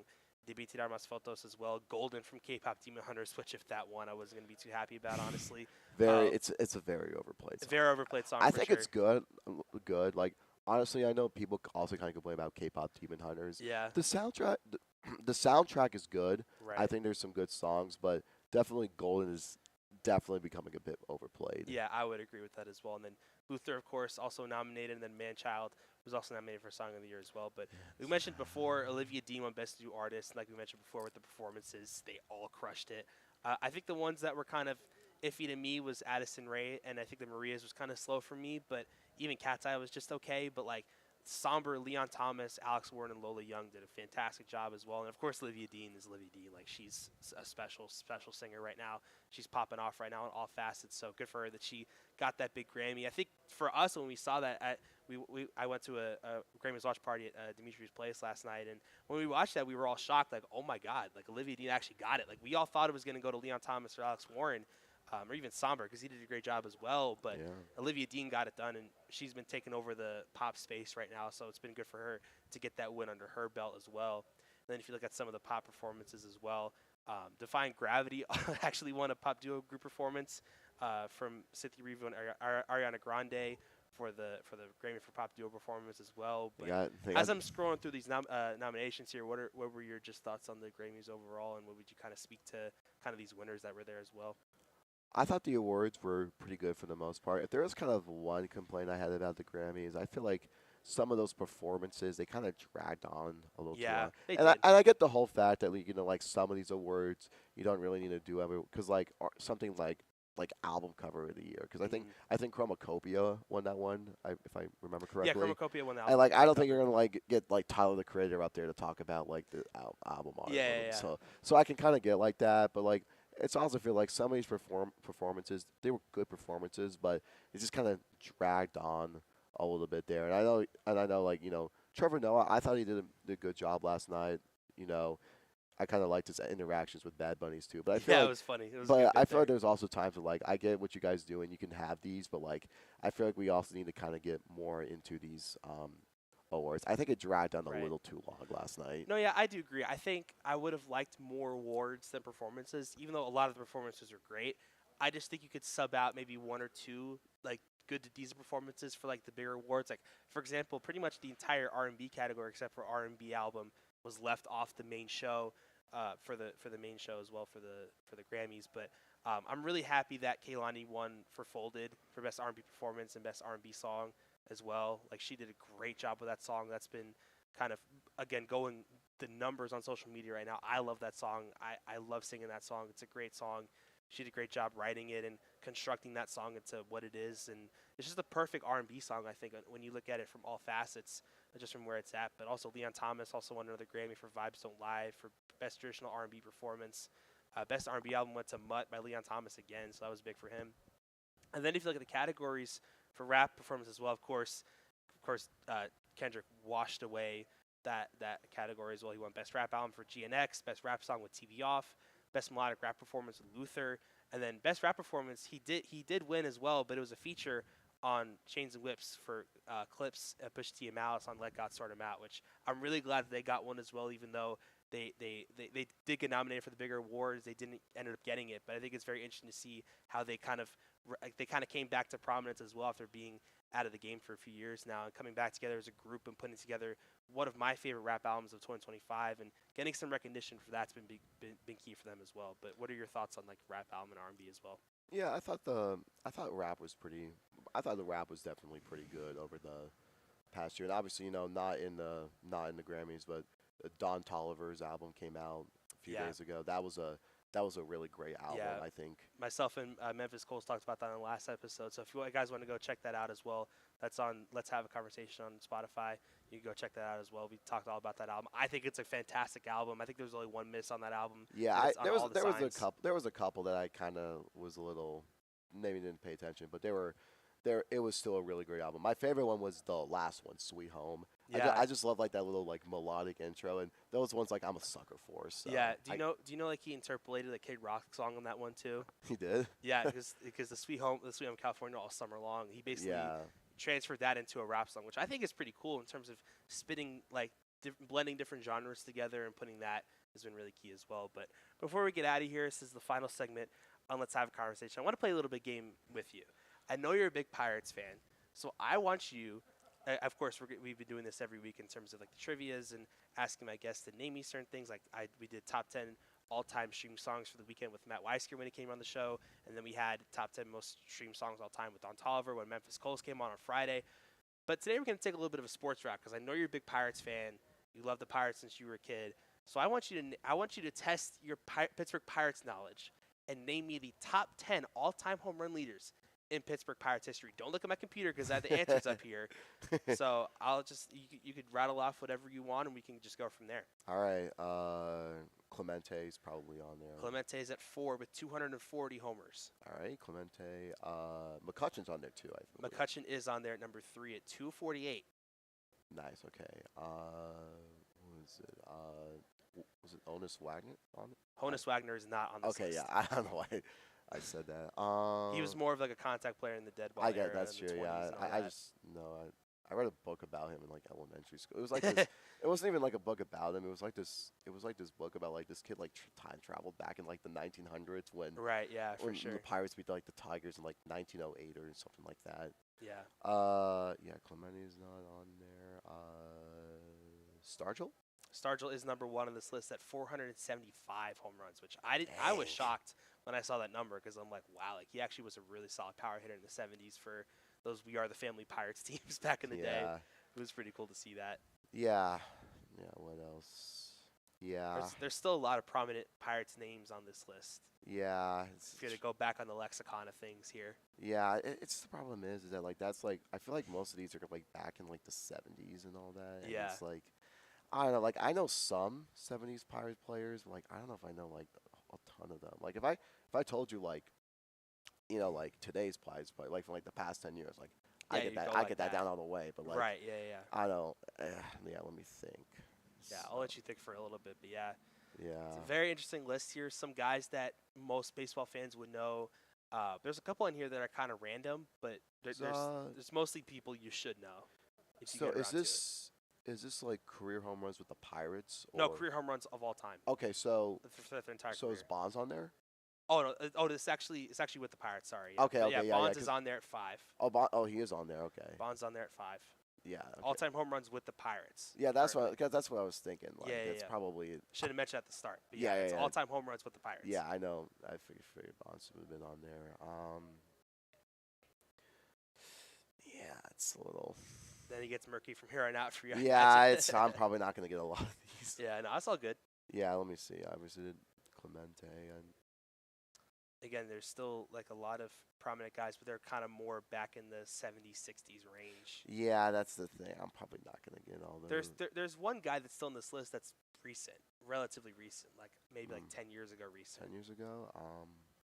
Let me know if you want a hint for any of these players. Marte. Marte is not on this list. Starling Marte. Yeah. So his first ever pitch he ever faced was a home run against the Astros. Yeah, very interesting. Yeah, a lot of talent. It was just frustrating, and then he also took PEDs as well. So Yeah. I remember that happened. It was like 2019. Yeah, for sure. No, I was gonna say Brian Reynolds, but I Brian Reynolds is not on this list. Yeah.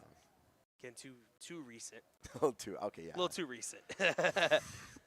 I'm sure he's gonna get up on that top 10 list pretty soon, though, if he hits a couple more in his career. Yeah. I feel like it's gotta be like the teams from like the 2010s or something like that. Yeah. So Again, let me know if you want me to give you any hints for some of these guys. yeah, let me think, because I know the 2010s roster is like pretty well. I know McCutcheon was the best player on there without a doubt. Yeah, for sure. Not Polanco, not Neil Walker. Again, we're just kind of going through the lexicon of him, trying to think as we go along here with some of these guesses. Yeah, I was trying to like think of the players. I knew like most of their lineups from like, I mean, when you look at the Pirates' history, they have a great history in terms of hitters and home run hitters and yeah, all that it's stuff in just the the past. problem is like most of that was like 50 years ago. Right. so- Yeah. So that's why it's a little harder for people to. I can probably give you hints for like maybe 4 out of the remaining like 7 or 6 players on this list still. Would be pretty helpful probably. Okay. Do you want me to give you like a hint for a player? Yeah. Okay. So the first guy I'm going to give you a hint for was a guy who played with the Reds for a little bit before he came in with I think he played with the Reds after he came in with the Pirates for a couple years. He recently passed away. He was in the Hall of Fame recently as well. Big lefty power bat, kind of similar to Stargell, but more so played the outfield. He was on those We Are the Family teams in like the 70s. I'm thinking way out of this. I think I was gonna say like Pete Yeah. Rose or something, but Rose? No, no, no. yeah. Not Pete Rose did not play for the Pittsburgh I, Pirates. I just like figured. I heard the Reds and recently passed away. I was Yeah. like, did Pete Rose play for the Pirates? Like, Nah, he no, didn't. he didn't. He did not. Yeah. Oh, shoot. Yeah. Yeah, like I said, I have like I got to do more of my research on like those Nah, 60s yeah, I and get that. 70s teams. Yeah, I'm trying to think maybe more back to like the 2010s. Yeah. Cause Do you want me to give you the 2010s player hint? yeah, Okay. So he played with the Pirates kind of more in the 2000s. I think he was probably one of his better years was with the Pirates. I think he also played with the Red Sox at one point, had a very interesting history, played with the Mets as well. Like, again, this is like early 2010s. Like, I'm talking like 2010, 11, 12, 13 type vibe. Played left field for the Pirates. Oh my god, I feel like I should know this. I don't. Oh my Yeah, I god. think you might be kicking yourself at some of these answers. Yeah, like I said, like if we did like Steelers like top 10 touchdown Oh, passes, Steelers. Okay. like I definitely have more of a knowledge. Okay, of got Steelers, but you. I don't blame you going Good with the enough for Pirates, next time, though. Yeah, 'Cause I just know you for more pirate stuff, so I thought this would yeah, work. But no, I get that. Yeah, no, it's totally fine. This is cool. It makes me learn more of my own team that I Yeah, love to, well, I love I to mean, watch there you go. play. It might be a blessing in disguise then. Yeah, yeah. It's really, yeah. I really gotta do more of these. Yeah. Are you gonna tap out? You want me to tell you all the names? I think I gotta tap You out. tap out? All right. So at number 2 is Ralph Kiner with 301 homers. At number 6 was Dave Parker, was the guy that I told you about. yeah, Dave Parker, who was with the Reds and then played with Stargell on the We Are Family Pirates. Brian Giles at 165, playing in the 1990s for the Pirates, had a decent career for himself as well. Frank Thomas, not the big hurt Frank Thomas, but the Frank Thomas that played in the 1920s, is at 163. Yeah, I was gonna get the Frank Thomas. Or it's like 1940s range. Guy who played like 100 years ago. Yeah. Jason Bay is the left fielder that I was talking about. Bay, oh yeah. At number 9. Yeah. He was playing with the Red Sox and Mets for a little bit as well. And then I'm shocked you didn't get this. He hit one of the best home runs, or one of the like signature home runs of Pirates history. Bill Mazeroski is at 10, I forgot Mazeroski. 138. So those are your top 10 lists for most Pirates home runs. I thought you would actually get more of this, but I understand that you need to learn more about it. Yeah, the Pirates got some really good players on their team over the course of their history. And yeah, you're kind of just seeing that full well. Yeah, definitely for like Pittsburgh teams and like their history, Pirates are kind of the least knowledgeable. I know more about like like the Penguins because they had they had Lemieux, they had Yarmer Yarger and all that, and then now they still got the current players of Crosby, Malkin, and Letang, and they're doing good. I mean, they're second in the Metro this year. I mean, they're on a 5 or 6 game winning streak right now. Right, for sure. It'd be really big considering how we don't know how good the Steelers are going to be, and then obviously the Pirates. You never know. The Penguins are kind of like the only hope to this city right now. Yeah, for sure. No, I imagine because I mean you got Sidney Crosby and getting Malkin, all those guys. It's going to be sad. Crosby is honestly he might be my favorite athlete of all time. Really? I'm going to be completely honest. I mean he's been the most consistent ever. I mean the dude was drafted in 2005, won MVP his second year, and then next year led the team to the Cup. They won the Cup the year after that. Then obviously the first team in the salary cap because they had the lockout 21 years ago in 04-05.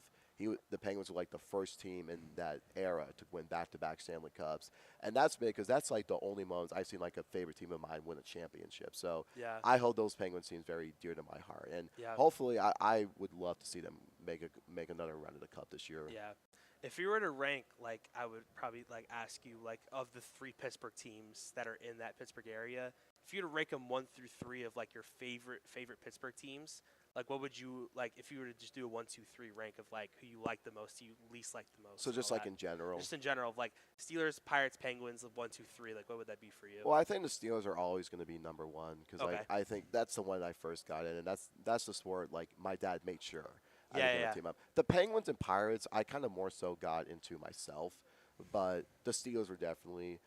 I think for 2, I have to go with the Penguins. I mean, I think it's just, like I said, I hold them very, very dear to my heart. And the Pirates have just also not been very good, but when they are good, they're fun to watch, and I hope they kind of get back to where they were, 10 years ago, because when they're good, like Pirates fans like fill it out.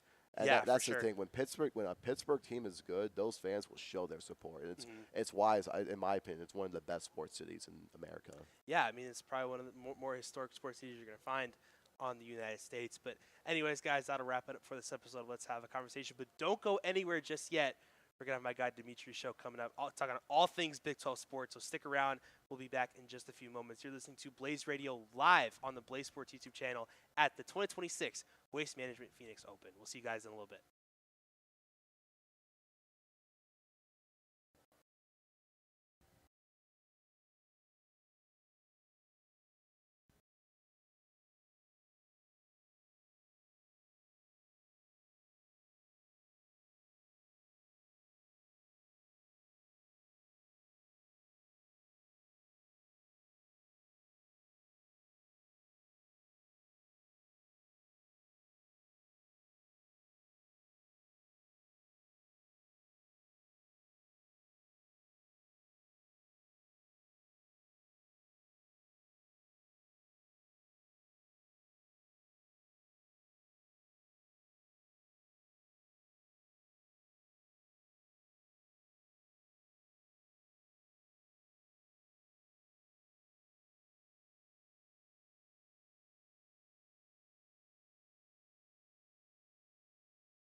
All right, and we are back here at the Phoenix Open here at TPC Scottsdale here in Scottsdale, Arizona.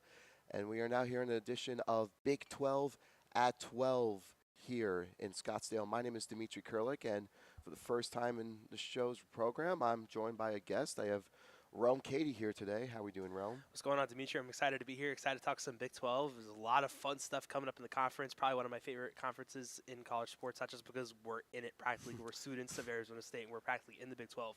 But it's just exciting to talk about the conference. I'm excited to get into it. Exactly. And remember, this is the show for Big 12 sports and Big 12 sports only. And, it's definitely been a very, I would say a very I feel like every year for the Big 12 is memorable. Yeah, Maybe no, not it as much is. as last year. I feel like last year definitely was a little more, but it's still been a very fun time keeping track of the sports. Football season is over.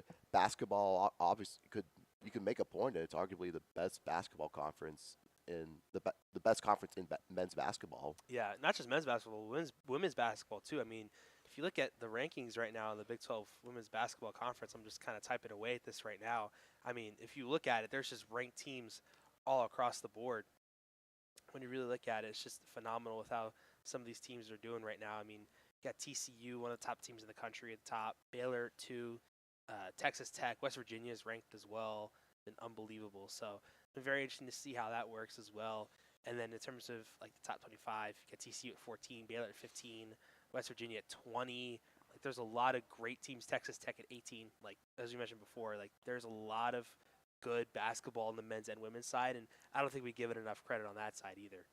Yeah, I'm not sure if I'm pretty sure the top 25 probably came out for this week. I know Yeah, women's, I think it was 22 West Virginia just upset 14 Baylor yeah. yesterday, but we'll get all into that. I want to start with the one that obviously a lot of people are paying attention to. We got men's basketball here. We're kind of getting close to that halfway point in conference play, and the Big 12, they've got a lot of just great teams. Mhm. Arizona is one of two teams undefeated in all of college basketball. The only one in the Power Four.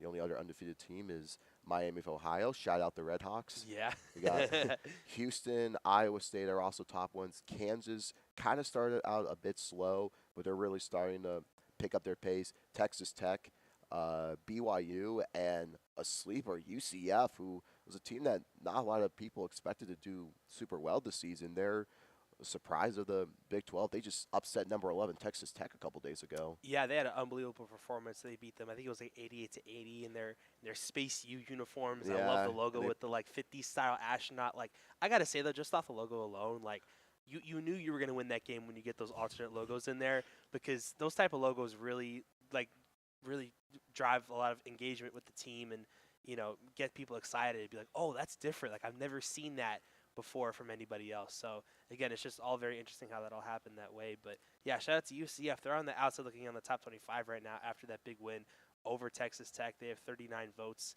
on the top 25. They haven't gotten the full 134 that Tennessee has right now at the 25 spot. But you look at the teams that have them: Iowa, Alabama, Texas A&M. Those are some of the top teams in the country when you look at men's college basketball. So very, very interested to see what UCF does in the future. But we'll see how that shapes up pretty soon. I also pulled a 2024 ASU versus BYU football because they stormed the court Yeah, twice. right. Yeah. And I will say, Yeah. I was at that BYU and Arizona State game in 2024. That was might have been like the most insane game. Rushing the field, thinking you win, and then you look up at the scoreboard. It says the previous play is under further review, and then you see the clock back on 1 second. Like, oh, that's not good. Right. Yeah. Yeah. For So, sure. and I remember it. This was like actually caught on TV. I remember Scadaboo was like telling us to get like off the field because we were kind of in that end zone by the student section, Right. Yeah. and I remember like and like because like we were trying to get out of the play, and like Scadaboo was telling people like, "Hey, everyone, get out! We got to finish the game." And like Scadaboo was like actually that got caught on TV, and I could see myself like jogging Right. off Yeah. the field. I was like, it's like, dang. Yeah, but obviously ASU won that game. UCF's a little bit different because I feel like if we're comparing to that, it would meant like Texas Tech would have like a chance to get like a half court shot off. Or Right. something Yeah. like that. But 100%. yeah, but UCF won. Obviously doing that. That was a big win. The night that also previous previous game against Arizona State, they came back from behind the one. That wasn't their best game, but they caught Arizona State sleeping toward that end of that game. So Yeah. I want to talk about Arizona. The Wildcats are, I think we can say, the best team in college basketball right Yeah. now. I obviously, you could obviously may have a little bit doubts about them.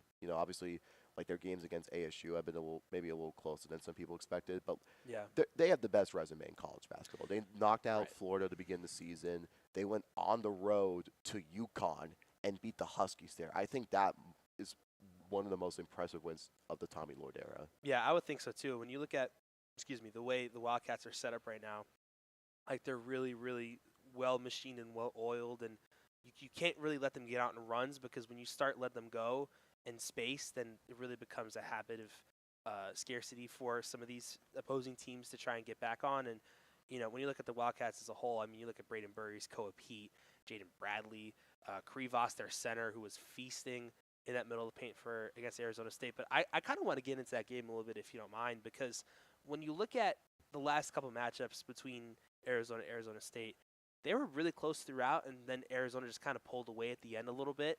But I think you got to give credit to Arizona State as well. They really put up a fight in that first half. They really kind of held their own, really just played their scrappy style of basketball, kind of let the game come to them a little bit, kind of had to have Arizona kind of play their brand of basketball.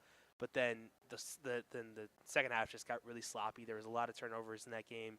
And then you can't let Koa Pete get out in space, because he'll drop 20 on your head like that. Like, he dropped 15 points in that second half when he was pretty much quiet the entirety of the second half. And he's really a difference maker. Like, when you get him going on that offensive end, it's really, really key. And I think especially when you come down to things like in the tournament as well, how this team is set up with those three bigs with Krivos, Tobe Awaka, and Koa Pete on that big three spot, like, that's a really tall lineup that any of those three guys can compete at a high level and get decent minutes for you as well, and get big points for you down the stretch. And I think, especially, that'll play in March as well, because you're going to face teams that like to kind of play that small ball, outside range type of shots. So when you get those when you close the game in that paint area and let those three guys cook and do their thing, it's going to be really tough to stop them come March.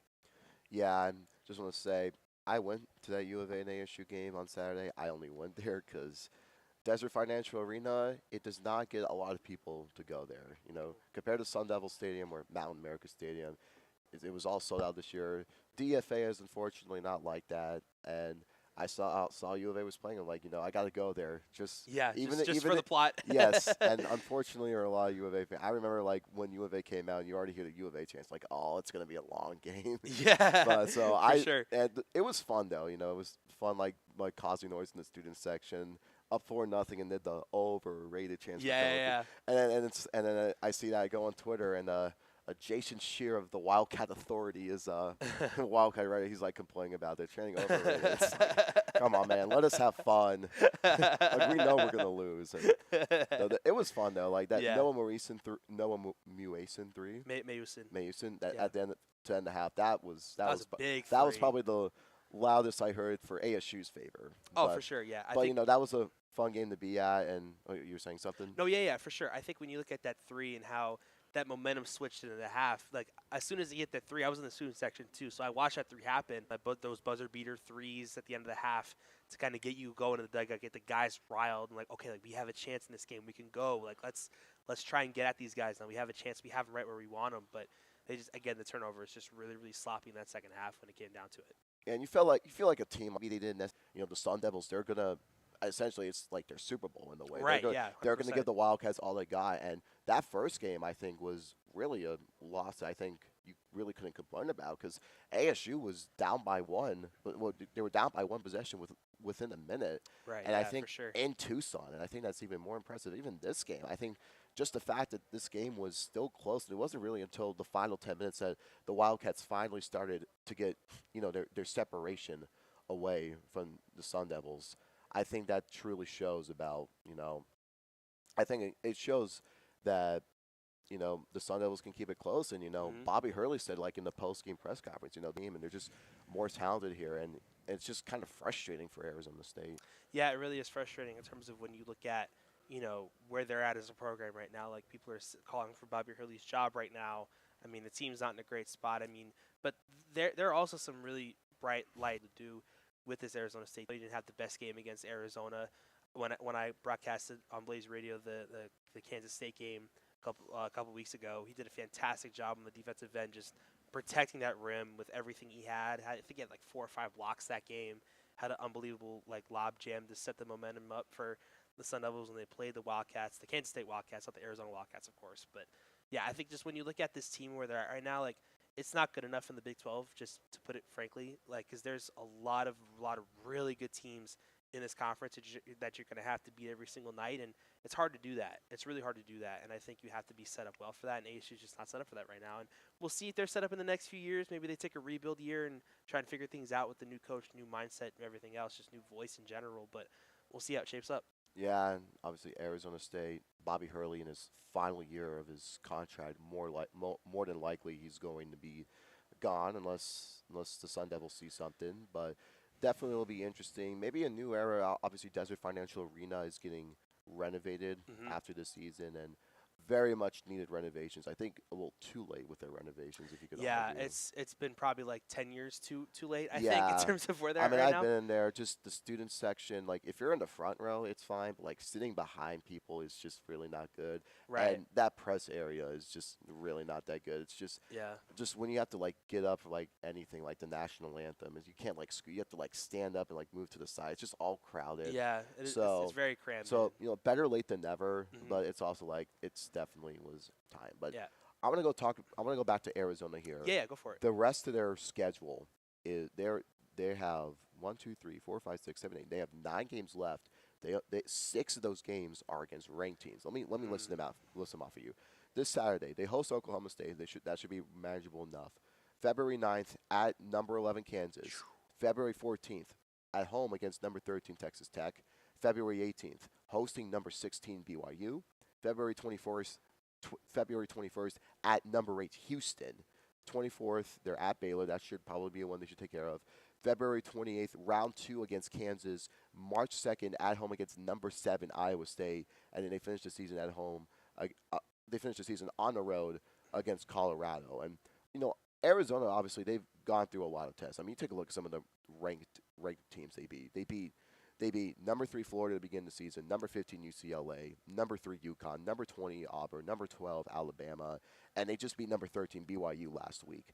Yeah. I think with these much ranked games towards the end of the season, what kind of like fatigue will it take on them toward the end of the year? I think when you especially have a rough stretch like that, when you're facing what is it like almost all of your remaining games are all ranked teams. I'm looking at like 6 of them right now. Yeah, 6 of 9. Six out of 9. Like that's a rough stretch. But again, I mean, if there's anybody in the country that's been battle tested enough to try and somehow manage this stretch, it's the Arizona Wildcats. Just the way they're set up right now. Again, they're just a really complete team.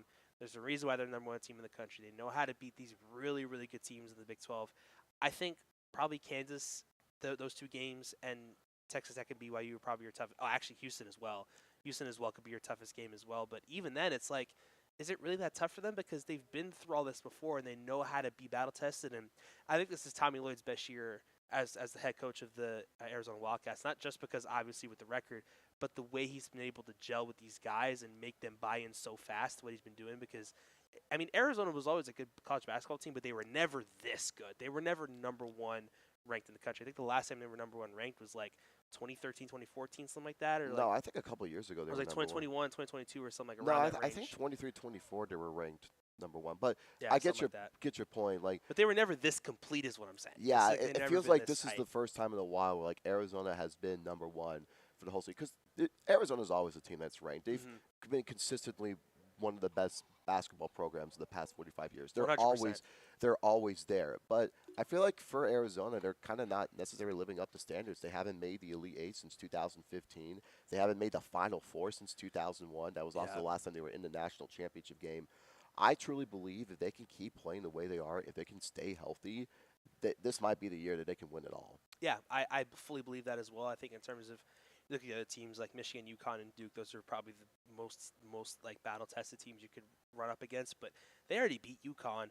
They already beat Florida, who's also ranked as well. BYU, Texas Tech, all these teams as well. But I mean, they haven't played Texas Tech yet. But it's an interesting game as well on that front as well. But I mean, Arizona just is a good team. I'm not really worried about them at all. Even if they lose like maybe one or two of those games and drop out of that one spot, I think they're still going to be a really, really solid team that I don't think anyone wants to face in the tournament. Absolutely not. I mean, that's just what they've done is incredible this season, and you know, I'm, even as someone who lives in the valley, as and big ASU guy, but Hmm. it's also like you can kind of feel like how much kind of like U of A men's basketball is because it's kind of like with ASU football that's kind of like a big part of people in the valley, but you'll notice that like a lot of people in the valley, even if here in the Phoenix area, Right. you'll Yeah. see like a lot of the basketball fans are for U of A, and for good Hmm. reason because I feel like if you do comparative teams, like it's like not even close. I mean, Yeah, I for think sure. absolutely. So you can see, and the U of A fans they travel They extremely traveled well. I really mean, well in that game. I remember like because I watched their game against UConn, Yeah. and even when U of A had won that game, you could hear like U of A chants in that arena, and like on the Yeah. other side of the country. Yeah, I mean, they that's just traveled real well. insane. But I mean, props to them too. And it was interesting to see Desert Financial Arena filled up to that upper bowl because that upper bowl is almost never filled as much as it was on yes, Saturday. Like that was unbelievable to see just from the whole state coming in, and especially when you saw Kenny Dillingham, Cam Scadaboo, Jordan Tyson, and James Harden all in the same spot. Like it was the hottest ticket in town just from just from a marketing standpoint as well, just from all these celebrities coming in and showing love to ASU and U of A. But it was really really fun game until they kind of blew it open in the end. But I think it was a really fun game to watch for a little bit, and it kind of galvanized not just ASU but U of A fans as well. And everyone was talking about it after the game. Like yeah. there was a lot of competing ASU U of A chants, which I thought was really cool. That's the Just that's what was my favorite part. yeah, I love it in rivalry games when the two teams are like going at this with those chants. right, I yeah, love doing that, and I knew they were more U of A fans, but like yeah, I for feel like sure. you got to represent the team pride a little bit. Yeah, So 100%. so absolutely. So and admittedly, like with U of A, like if they do win stuff, I won't necessarily be like completely mad because they're a big part. Hmm. But if they ever play ASU, it's like ASU any day of the week. Yeah, 100%, So, but definitely. yeah, that's just fun there. And I was also on the scat cam there too. Yeah, So yeah, I that was was on cool. there. Shout Yeah, the out. tongue I out. found a screen. Yeah, shout out Nick King posting that. I got like 4,000 likes on Twitter. So Wow, let's so go. so Look at you being X famous now. yeah, and I was on the court there too when they like sent Yeah, I out saw you players there too. That's really cool. Shout out. I'll show it to you later. Shout out Preston Rabb for. Yeah, Well, okay, no, it was Richard Gruby who sent me it, but nice. Preston Yeah, Rabb took the picture. But nice. That's cool. regardless, but yeah, no. Back to the point. Arizona, I think definitely not much stopping them. I mean, I know like they've had a lot of disappointments in the tournament. We'll see if it happens this year, but definitely a lot to be excited about. All right, 100%. couple of other Big 12 teams from the men's basketball conference I want to talk about before we go to some other sports. Yeah, go for it. Kansas, the Wildcats had kind of a slow start to the season here.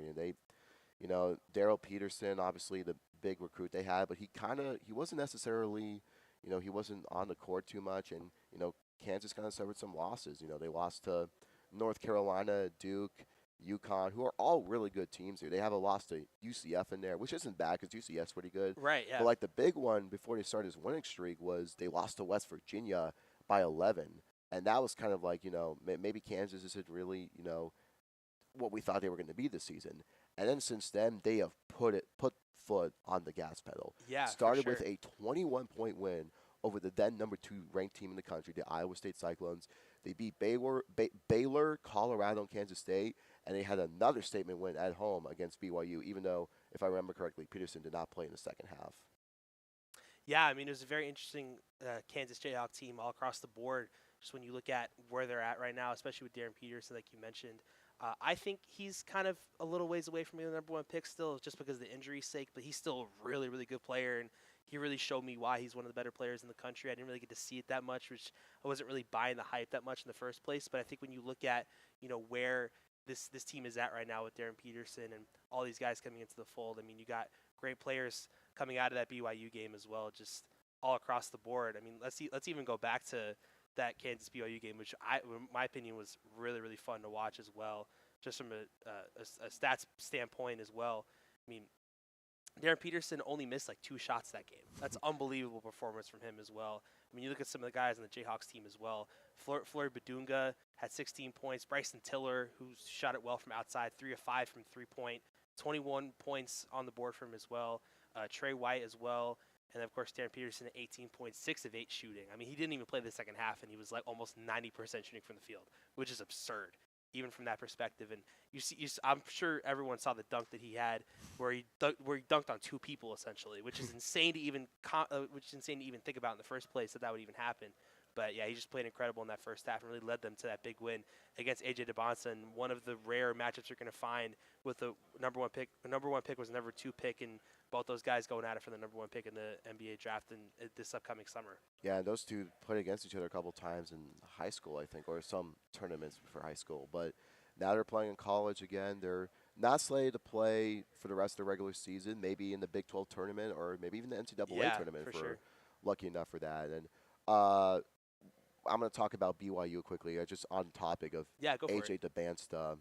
Yeah, DeBonsa. He's also great. He's probably another guy who, like we said, is probably going to be the number 2 guy drafted in the draft. Yeah, I still think he's my number 1 pick right now if I had to choose, just off of like his intangibles and his size and what he's able to do just from all 3 levels scoring the basketball. But I wouldn't be surprised if Peterson gets up there too. I wouldn't be mad at that either. But yeah, when you look at DeBonsa and Richie Saunders and Rob Wright, that big 3 is going to be scary for a lot of teams in the tournament to face, especially like if they make like a 4, 5, or 6 seed in the tournament, they can make a deep run like Sweet 16, Elite 8, all that stuff. When you got those guys gelling as well as they were, especially with Keba Keita as well, one of the top rim protectors in the country as well, doing what he's been doing. So it's been great to see that.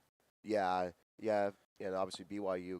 They were a team that kind of came out of nowhere last year, when they came in the conference play, weren't too many expectations in that 24-25 season, but BYU shocked a lot of people by making the NCAA tournament and made it to the Sweet 16. I believe it was Sweet 16.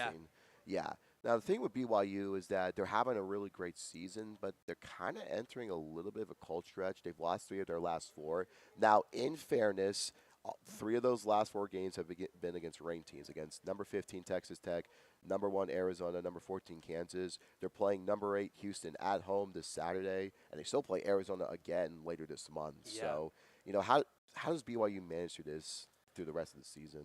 I think they're going to manage pretty fine. Like, I understand, like, all your losses were against really, really good teams, especially where they're at right now, especially like UConn and Texas Tech, Arizona, Kansas, like you listed and mentioned before. But I'm not really worried about where they're at right now. Like, I think outside of, Houston coming up for them, Arizona, Iowa State, and Texas Tech, those are going to be kind of iffy games. They have a decent schedule to kind of finish the year. They could pick up a couple wins, kind of climb back up in that top edge of the top 25. So I wouldn't be mad to see them in like the top 9, 8, 7 range if they really pick it up and get at least one big win against a ranked team. Because they have the talent to do it, they have the ability to do it. It's just if they're going to do it is a question. Yeah, I think BYU definitely has to pick one up. I mean, I think losing 3 of your last 4 against unranked teams may not be the best look for your resume. So that Houston game or that rematch against Texas Tech and Iowa State, if they can just get at least one ranked win, I think it's going to look good for them as they head into postseason play. But 100%. That's the men's basketball. It is a very, very stacked conference. And tonight, a big game. Number 11 Kansas and number 13 Texas Tech. That should be a fun one. Really, really fun game all across the board. I mean, I'm intrigued to see if Darren Peterson plays in this game after just coming off of his performance, in that first game on Saturday. But Texas Tech is looking to get their revenge as well. They came off a big loss against UCF, like we mentioned at the top of the show. So a lot of these teams, like Kansas coming off a big win, Texas Tech's got a chip on their shoulder. 2 juggernaut teams in the Big 12 going at it. It's going to be really, really fun as well, just for the intrigue and the storylines of it all. So it should be a lot of fun. I probably will not because I got a little busy tonight. But you know what? Hey, it's a big game. Obviously, last Monday we had Arizona and BYU there. That was Arizona kind of controlled that game. They kind of let BYU back in the game a little bit, but they were 100%. able to hold on for the win. But we're going to stay on basketball, but we're going to switch over to the women's side now. So taking a look at the Big 12 in women's basketball, we got kind of the Texas teams are sort of dominating it. You got TCU, Baylor, Texas Tech at the top. Also West Virginia there as well. Oklahoma State also having a good season. Colorado, Utah also winning records in the conference play alongside Iowa State. And you got ASU there. I'll start with ASU again because obviously, but Arizona State is they had a really good start in non-conference play. They were 32-0. It was the best start ever for the women's basketball program, which is a little surprising because they've had some good teams in the past. But now conference play, it kind of feels like the curtains are revealing that they're not a bad team, but they're a team that's kind of, maybe not as good as maybe some of the people here in Tempe were hyping them up to be. Yeah, I agree with that as well. I think when you look at where their roster is at right now, like they got some great players all across the board. You look at Marley Washington's, McKenna Brackens, Gabby Elliott's been scoring the basketball really well for them right now. They're a good team. I don't think they're in that top echelon of the Big 12 because when you look at, of course, TCU, Baylor, Texas Tech, West Virginia, all four of those teams are ranked in the top 25, having fantastic seasons in and of itself. But when you look at where this ASU team is at right now, I think Molly Miller is still the right coach. I think she'll be the women's basketball coach for a long time, just purely off the fact that they did so well in conference, not in non-con play. But again, the Big 12 is the Big 12. No matter if it's men's or women's basketball, and you're gonna go up against tough teams every night. I just don't think Arizona State is quite there yet. Maybe they could squeak into a tournament if they really get these good wins here with Baylor, who's number 15, and Texas Tech at number 18 to end the season. But I think maybe you look to next year as the moment where people start to look at Arizona State and it's like, okay, like we can get some good guys. They can get some good guys in the portal, get some good girls in the portal, excuse me, and bring some fresh faces to the team. Get some good scores in there as well that can score the basketball.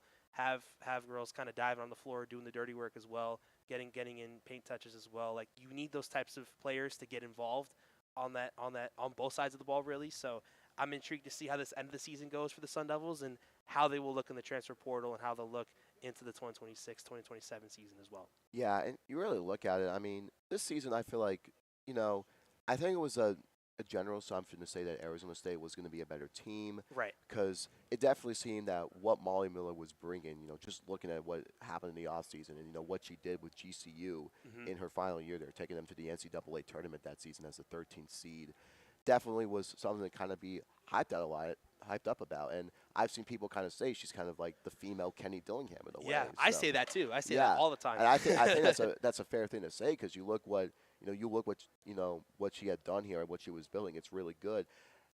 Now, I think part of the reason why I still think she's a really good coach, I just personally think that her roster just needs a little more firepower. And all the Yeah, all no, the I agree. players on there, they're good players, but they're just I just don't think they're kind of reaching that level to where they can be a superstar yet. And Right. Marley Washington, Gabby Elliott, McKenna Brackets, they're all solid players here. But I think in a conference in the Big 12, you're gonna need a little more firepower if you want to do more.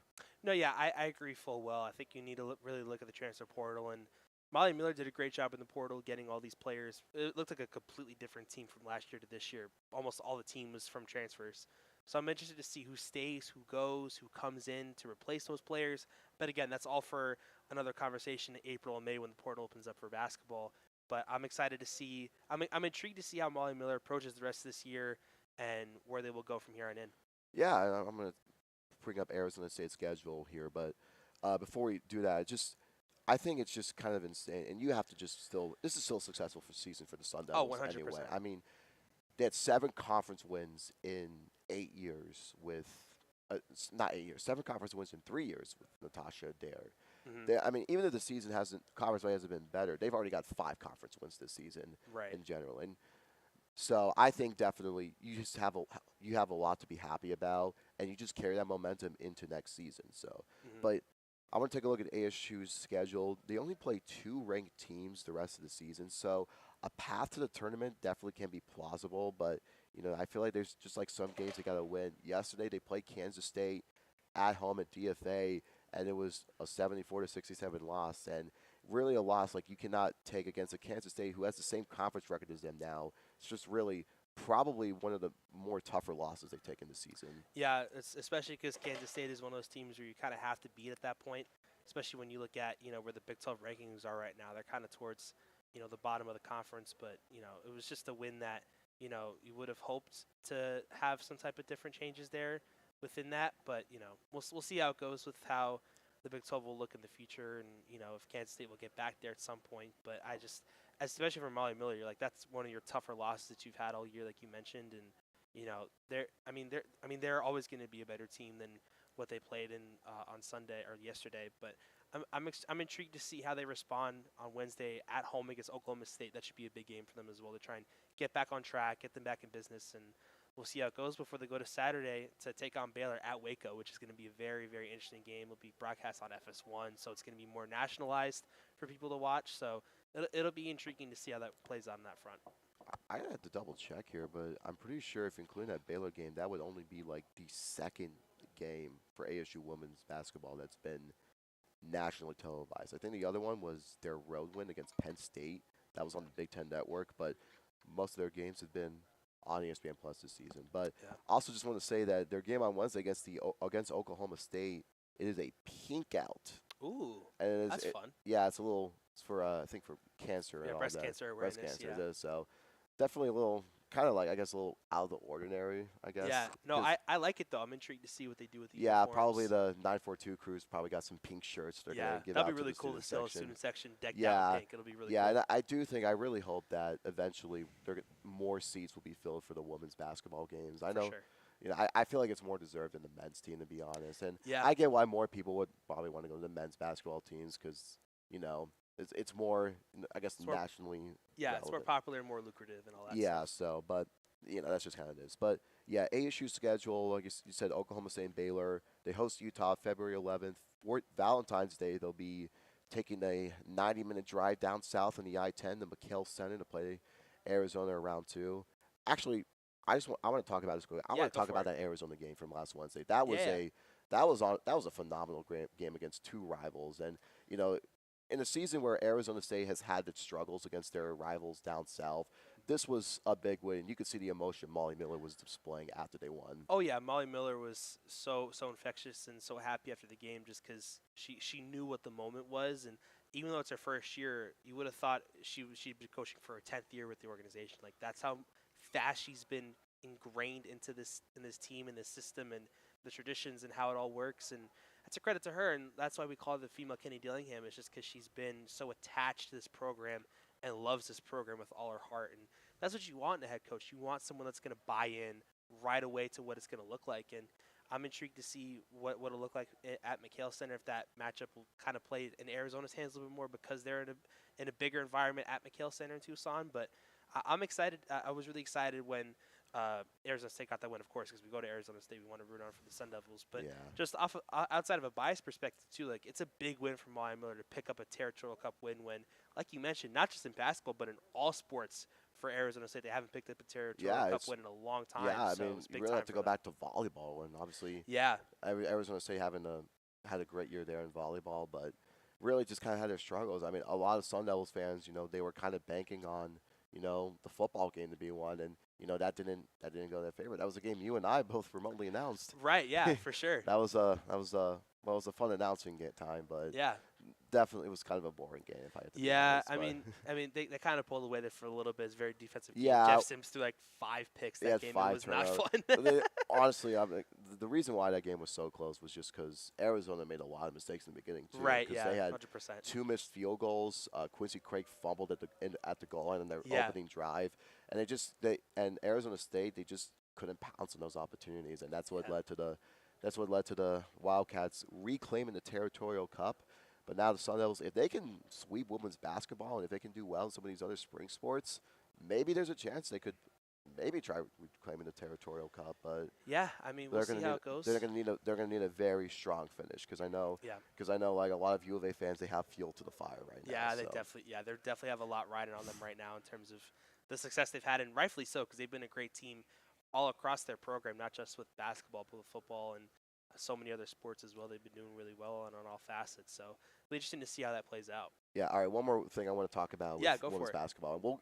I know I've been talking about ASU a lot, and Yeah. you know, I want to talk about Iowa State a little bit. Obviously, shout out Audie Crooks. You know, Yeah, Audi Crooks. You know, She's I doing know, a I great know. job this year. Yeah, I know she's had some, well, maybe a little criticisms, maybe because of defense. I know what was it, ESPN like posted something Something like that. on I'm not Instagram. sure, I know some people weren't really too happy about that, but yeah.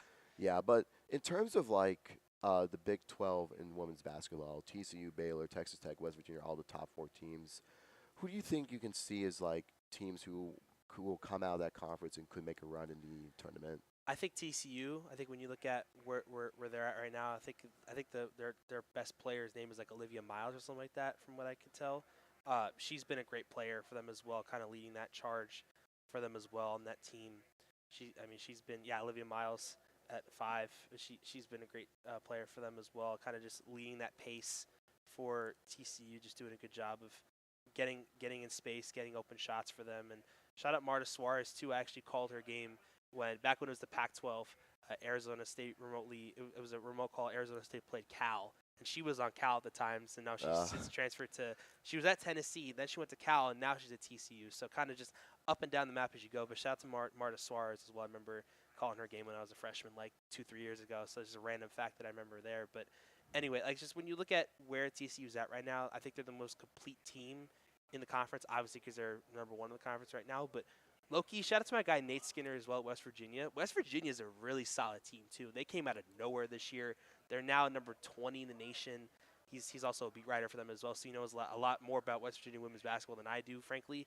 But when you look at just off of face value, like straight up, when you get West Virginia in the top 20, like they've always been a good basketball school, regardless of it's men's or women's. So it'd be very interesting to see if and when they make the tournament, how deep of a run they go on a Cinderella run, which will be intriguing for me to try and figure out and see as they go along. But yeah, I think it's going to be very interesting. Like the Big 12 Women's Basketball Conference is very kind of like sneaky and diamond in the rough type of stuff, where you usually find it like the Big East, ACC, SEC, all that stuff with UConn and all those girls over there. But I'm intrigued to see what the Big 12's got in the tournament. It'll be a lot of fun to see how they do in that in that tournament there. Yeah, and I think both basketball schools have. I think definitely a little more intrigue on the men's side for basketball, but definitely there's a lot to talk about with women's as well. So I'm excited for that.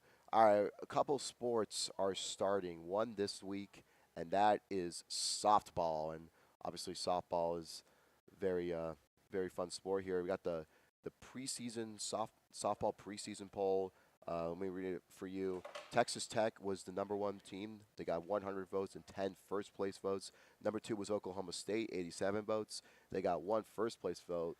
Third place was a two-way tie between the 2 Arizona schools. They both received 77 votes. And then after that, UCF, BYU, Iowa State, Baylor, Kansas, Utah, and Houston. There's obviously not 16 teams for softball. There's only 11 in softball. But definitely should be an intriguing season for Big 12 this year in softball. Yeah, it'll be very intriguing to see how that plays out on that front as well. And if you look at Texas Tech, they were really close to beating Texas in the College World Series Championship, or Women's College World Series Championship, to get it done there. I mean, when you look at Kennedy as well, the pitcher there, she's done a great job there. I mean, she's got like $1 million NIL deal playing softball. Like, she's one of the better players you're going to find in the entire country, really, in terms of Nigeria Kennedy, the pitcher. I mean, she's unbelievable as well. She's also a two-way star as well at the plate, doing a great job there as well. But also, I think people are, I mean, even though we're kind of biased in saying we're Arizona State people, I think people are sleeping on Arizona State, because when you look at where this team is at, I've heard they got a lot of good transfers coming in. They got Kenzie Brown, which in my opinion is one of the better pitchers you're going to find in the entire country, and she's coming back for her senior year. Look at Tanya Wendell. She's always been that contact hitter, kind of at the top of the lineup for them, just setting the pace, getting balls in play, base hits, just setting the table for the rest of that lineup to try and drive her in on a consistent basis. So I'm looking at those 2 players right away for Arizona State and seeing how they do as well. And then Arizona as well, of course, you look at their success in softball. They've been one of the better softball schools for the past few decades now. So again, it's very intriguing to see how these teams will face off in the Big 12, and I'm excited to check it out for sure. Yeah, and I forgot the players' names, but one of the big pieces for Arizona State is that they swiped 2 players from U of A. Mm-hmm. So I forgot their names. I could pull them up, but Yeah. But and I think it's also kind of cool that we got the 2 Arizona teams, tied up with each other in the Big 12 softball media preseason ball. And Arizona State, they start this Thursday. Their first game will be at 1:45 against Toledo, and then a few hours later, they get to welcome number 12 Oklahoma to Farrington Stadium. That's going to be a lot of fun to get Oklahoma in there. Of course, they've been the Duke Blue Devils of softball for men's college basketball, the women's softball, for years now. I mean, you see the success that they've done. They've won like 4 College World Series in a row. Like, they've been on an unbelievable tear. They did lose in that semifinals to Texas Tech, but they're going to be right back in it this year. So the Club Farrington is going to be packed out for that game. I'm really intrigued to see how that plays out, especially when you get a big team like Oklahoma coming into a place like Club Farrington, where, in my opinion at least, I mean, I could be wrong on this, but in my opinion, I think you're not going to find a better atmosphere for softball in the country than Club Farrington, at least in my opinion, just in terms of the view of like the palm trees in the outfield, kind of the view of the 101 highway on the far distance. Just the backdrop is gorgeous, the field is gorgeous, like all around it's just a great stadium. And to have that showcase with Oklahoma there facing ASU, that's going to be a hallmark game, not just for the ASU and Oklahoma, but for the Big 12 as well, to get that type of opponent coming into your place and seeing how much you could defend it, especially with that good of a team in Oklahoma.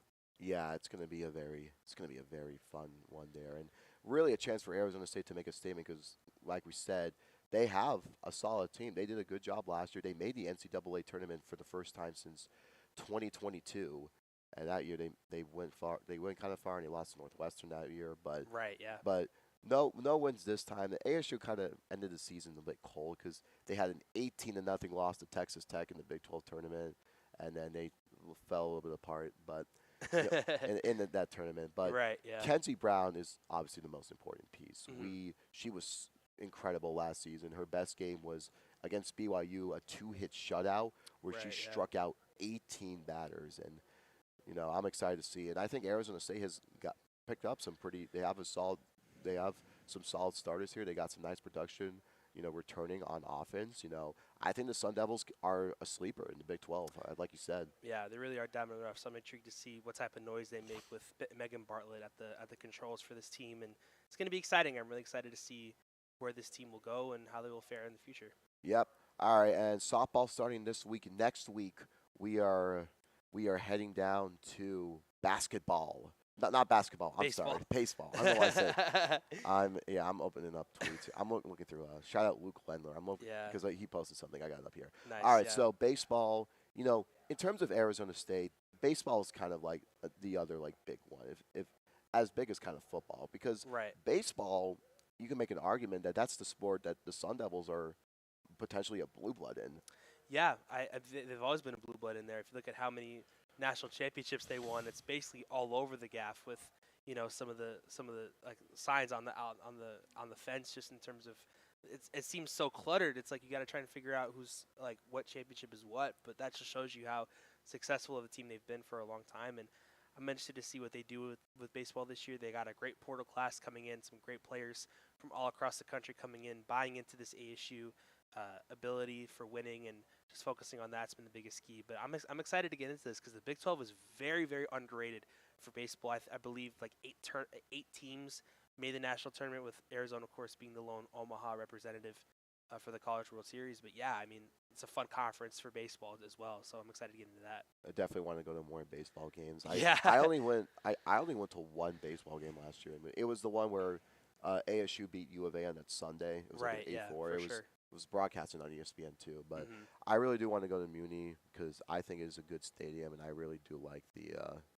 I really do kind of like the area of Muni. A little different because the stadium is not in Tempe; it's in Phoenix, technically. Yeah. Just outside. Just on the of Tempe. borderline of Phoenix and Yes, Tempe. just outside. But here is the predicted. This is a conference preview by D1 Baseball. Sort of their own media poll. Not the Big 12 didn't do one, but D1 Baseball did. TCU number 1, Arizona 2, West Virginia 3, ASU 4, Kansas 5, Oklahoma State 6, Kansas State 7, Cincinnati 8, Texas Tech 9, Baylor 10, UCF 11, Houston 12, Utah 13, and BYU 14.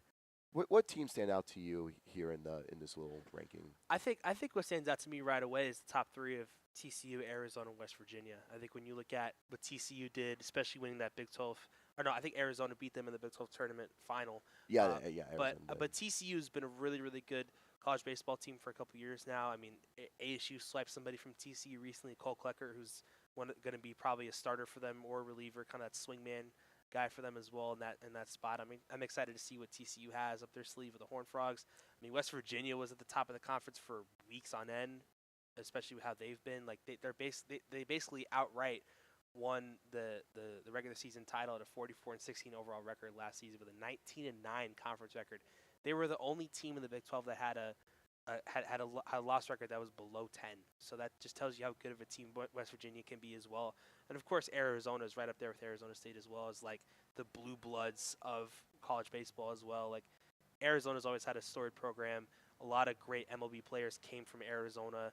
Terry Francona came from Arizona as well. I mean, they got a whole facility named after him. Like he's had a storied history with them. So I think that top three is looking interesting, and I'm shocked that Arizona State's at 4, to me at least, because they're kind of like a boomer bust team. Like you're kind of trusting and relying on a lot of transfers that could be boomer bust. So you have to kind of rely on that. But I really kind of like I really like the pick there at 4 for D1 baseball to pick Arizona State there, just because they have a really, really solid team, and I don't think people are going to give them enough credit. It's just it's a narrative with the narrative of them has always been, okay, the hitting's great, but what about the pitching? That's always been the biggest question for them right now, and I'm interested to see what that weekend rotation looks like. Does Cole Carlone step out of that closer role, move into that ace position for ASU? Does a guy like Easton Barrett come back and kind of be that second arm in there as well, that second lefty? Do a couple of the transfers like Cole Klecker and Alex Overbay and all these guys that have came in from the portal kind of make their way into the rotation as well. So I'm intrigued to see how that will shake out, and we'll see how it goes from there. And yeah, it's going to be a really, really fun Big 12 baseball season for sure. Yeah, exactly. And what else is America's pastime? You know, and this is kind of the introductory part to MLB. Obviously, MLB starting in a couple months. That's going to be fun. And it's kind of season. You know, we're in February, and you know we're all excited to see how it's all going to unfold here over the next few months. Last thing I want to talk about, and I know the season has kind of ended, you know, for a few weeks now, but I want to talk about football. You know, some moves being made in the transfer portal, you know, by both teams here. Texas Tech was obviously the best team in the Big 12 last year. They won the Big 12 conference, but they were shut down by Oregon in the Orange Bowl, Capital One Orange Bowl, pretty badly. Right. But, you know, based on what we've seen, you know, so far since the transfer portal, which team has sort of impressed you the most so far? From a football standpoint? Yeah, from a football standpoint. I think in the Big 12, I think you got to go to Texas Tech out of the gate. I mean, you get a guy like Brandon Sorsby coming from Cincinnati, one of the top transfer quarterbacks coming in. They really retooled, really did a nice job of kind of keeping that momentum that they had coming into winning the Big 12 and getting to the college football playoff. Like, they're going to be right back in it next year. I'm interested to see what ASU did as well, because they did a great job in the portal. Getting a guy like Omarion Miller and Reed Harris being that 1-2 punch that Hines Ward can kind of play with and toy with a little bit. Like, that's going to be really fun to see how they develop. I'm interested to see what the quarterback situation is going to look like, because, you know, you got Cam Dyer, Cutter Boley, Mikey Keene from Michigan coming into the fold. You got Jake Fetty, who's coming in as a recruit. You basically have a 4-quarterback battle for that top spot. It's not going to be solidified like with Sam Levitt or Jeff Sims anymore. Like, it's going to be a real battle to see who's going to be that quarterback position. So I'm intrigued to see how that plays out as well. Who will succeed the most in spring camp and fall camp as well before we get to the start of the season next year. But again, it's just all very intriguing to see how it'll play out. And, you know, just from a defensive standpoint as well from ASU, look at Lyric Rawls, who came in. He's one of the better safeties in the country from Kansas. Getting him over there is going to be fun. And even from like a schedule standpoint as well, like it's a really, really fun schedule to keep track of, because they're going to London this year as well. They're playing Kansas at London, which will be very fun to see. And then, of course, Hawaii's coming in. The Rainbow Warriors coming into Tempe. Watching them will be a lot of fun to keep track of as well. And just a lot of really good Big 12 teams that they're facing as well. And I'm interested to see how they will kind of fare in that way as well. Yeah, I will have to say for Arizona State, they definitely, I think, got done dirty with their schedule this season. I mean, Yeah. it's their road Texas games. A&M second game. Yeah, of the year is second game, rough. Texas A&M, and then they get the London game against Kansas. It's technically a road game. I think what I've heard, they're gonna like when the presentation of the game is gonna be like a home game for the Jayhawks. But then you take a look at their other road games. Texas Tech on the road, BYU a couple weeks after, UCF, and Arizona. I mean, that is just as tough as a road slate as you could have asked for. Yeah, I don't know about that actually, because when you look at, you know, I mean, Oklahoma State retooled as well. They did a good job of getting Mestamaker in there as well. I'm interested to see. Yeah, well, I was talking about like the road games. Oh yeah, the road games for sure. I mean, yeah, Texas Tech and BYU on the road, Texas A&M on the road is rough. But I think when you look at the home schedule, like I think Oklahoma State's kind of boomer bust for me. Like they got a lot of good guys in the portal. It's just I don't know what they look like right now. It's kind of a question mark for me right now. I mean, even with Colorado, like I don't know how good they're going to be next year. Yeah. I mean, same thing with UCF. I know you mentioned they're kind of a tough opponent, but I don't know how good they're going to be next year. But I mean, Baylor is always good as well. So it'll be interesting. It'll be very interesting to see how it all play out, and we'll see how it fares. Yeah, honestly, I wouldn't be surprised if they go undefeated in their home games again this upcoming season. I mean, that's just kind of how the schedule's been. But talking about ASU again, just really what a wonderful job they've done in the transfer portal. Definitely. I mean, you get a Marion Hampton from Colorado, and among other Or receivers yeah, Amarion too. Miller. Yeah. Amari, yeah, or, Not the sorry, Chargers not running Hampton, back. I'm sorry, I don't know why I said Hampton. Yeah, Miller, excuse me. And Yeah. yeah, they also got, I think, the one from Boston College, Reed Harris. Harris. Yeah. Harris, yeah, he's also really good as well. And Arizona State, they've had one of the best transfer portal classes in the country. But I feel like for Kenny Dillingham, this is like normal work for him. I mean, Yeah. he did this, a couple of years ago, after their first year when they finished, 3-9. Mhm. And those key players that helped Arizona State made the college football playoffs in 2024. Sam Levitt, Cam Scatterbu, Jordan Tyson, they all came from the transfer portal. Right. Yeah, and it just shows you how good of a recruiter Kenny Dillingham is in the portal when you look at getting some of these guys to bring them into your culture and buying into the identity of the program. And he's done a really good job of selling that identity to these players and selling that family identity to these transfers coming in. And that's why you're getting all these top guys coming in. And even that linebacker, Owen Long from Colorado State, he'll be slotted right into that Brian Ward defense. He'll cause havoc as well. So I'm really interested to see how these players kind of shape up into the complexion of the team next year and how good they'll be. So it'll be fun. I'm really, really excited to keep in contact with that for sure. Yeah, also some other teams as well. Iowa State with a bunch of players transferring away from the Cyclones. Yeah.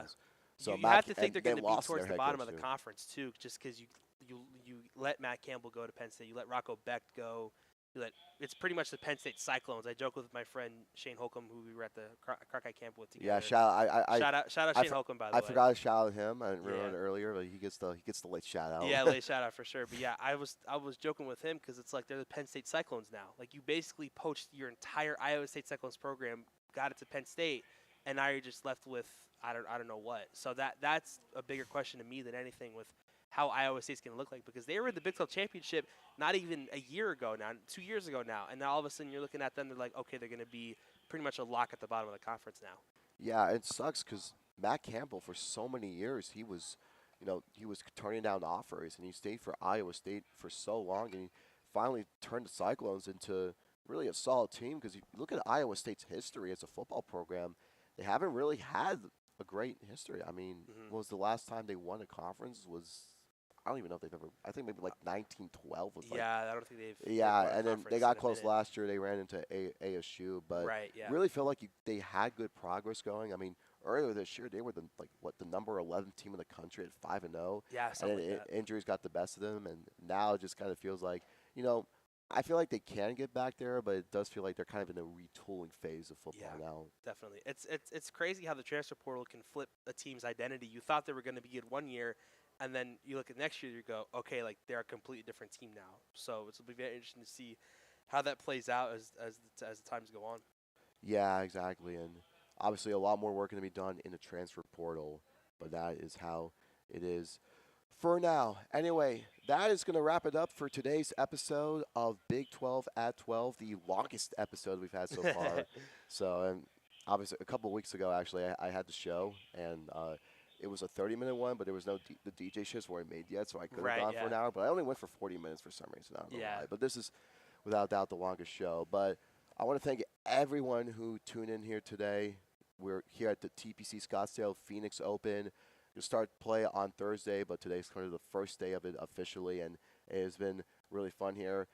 Thank you to everyone at Blaze Radio for giving us this opportunity Shout here. out. Shout out Lachlan, our Shout out producer. Lachlan, the producer right here right behind here. us. And shout out my guy right here, Rome Kadi, Yes, sir. for giving us analysis for the past 2.5 hours. We've had a great time. I'm Dmitri Kiriluk. Thank you so much to everyone who tuned in here today. And we'll be back here tomorrow. Make sure to tune back in. But from TPC Scottsdale, we're signing off.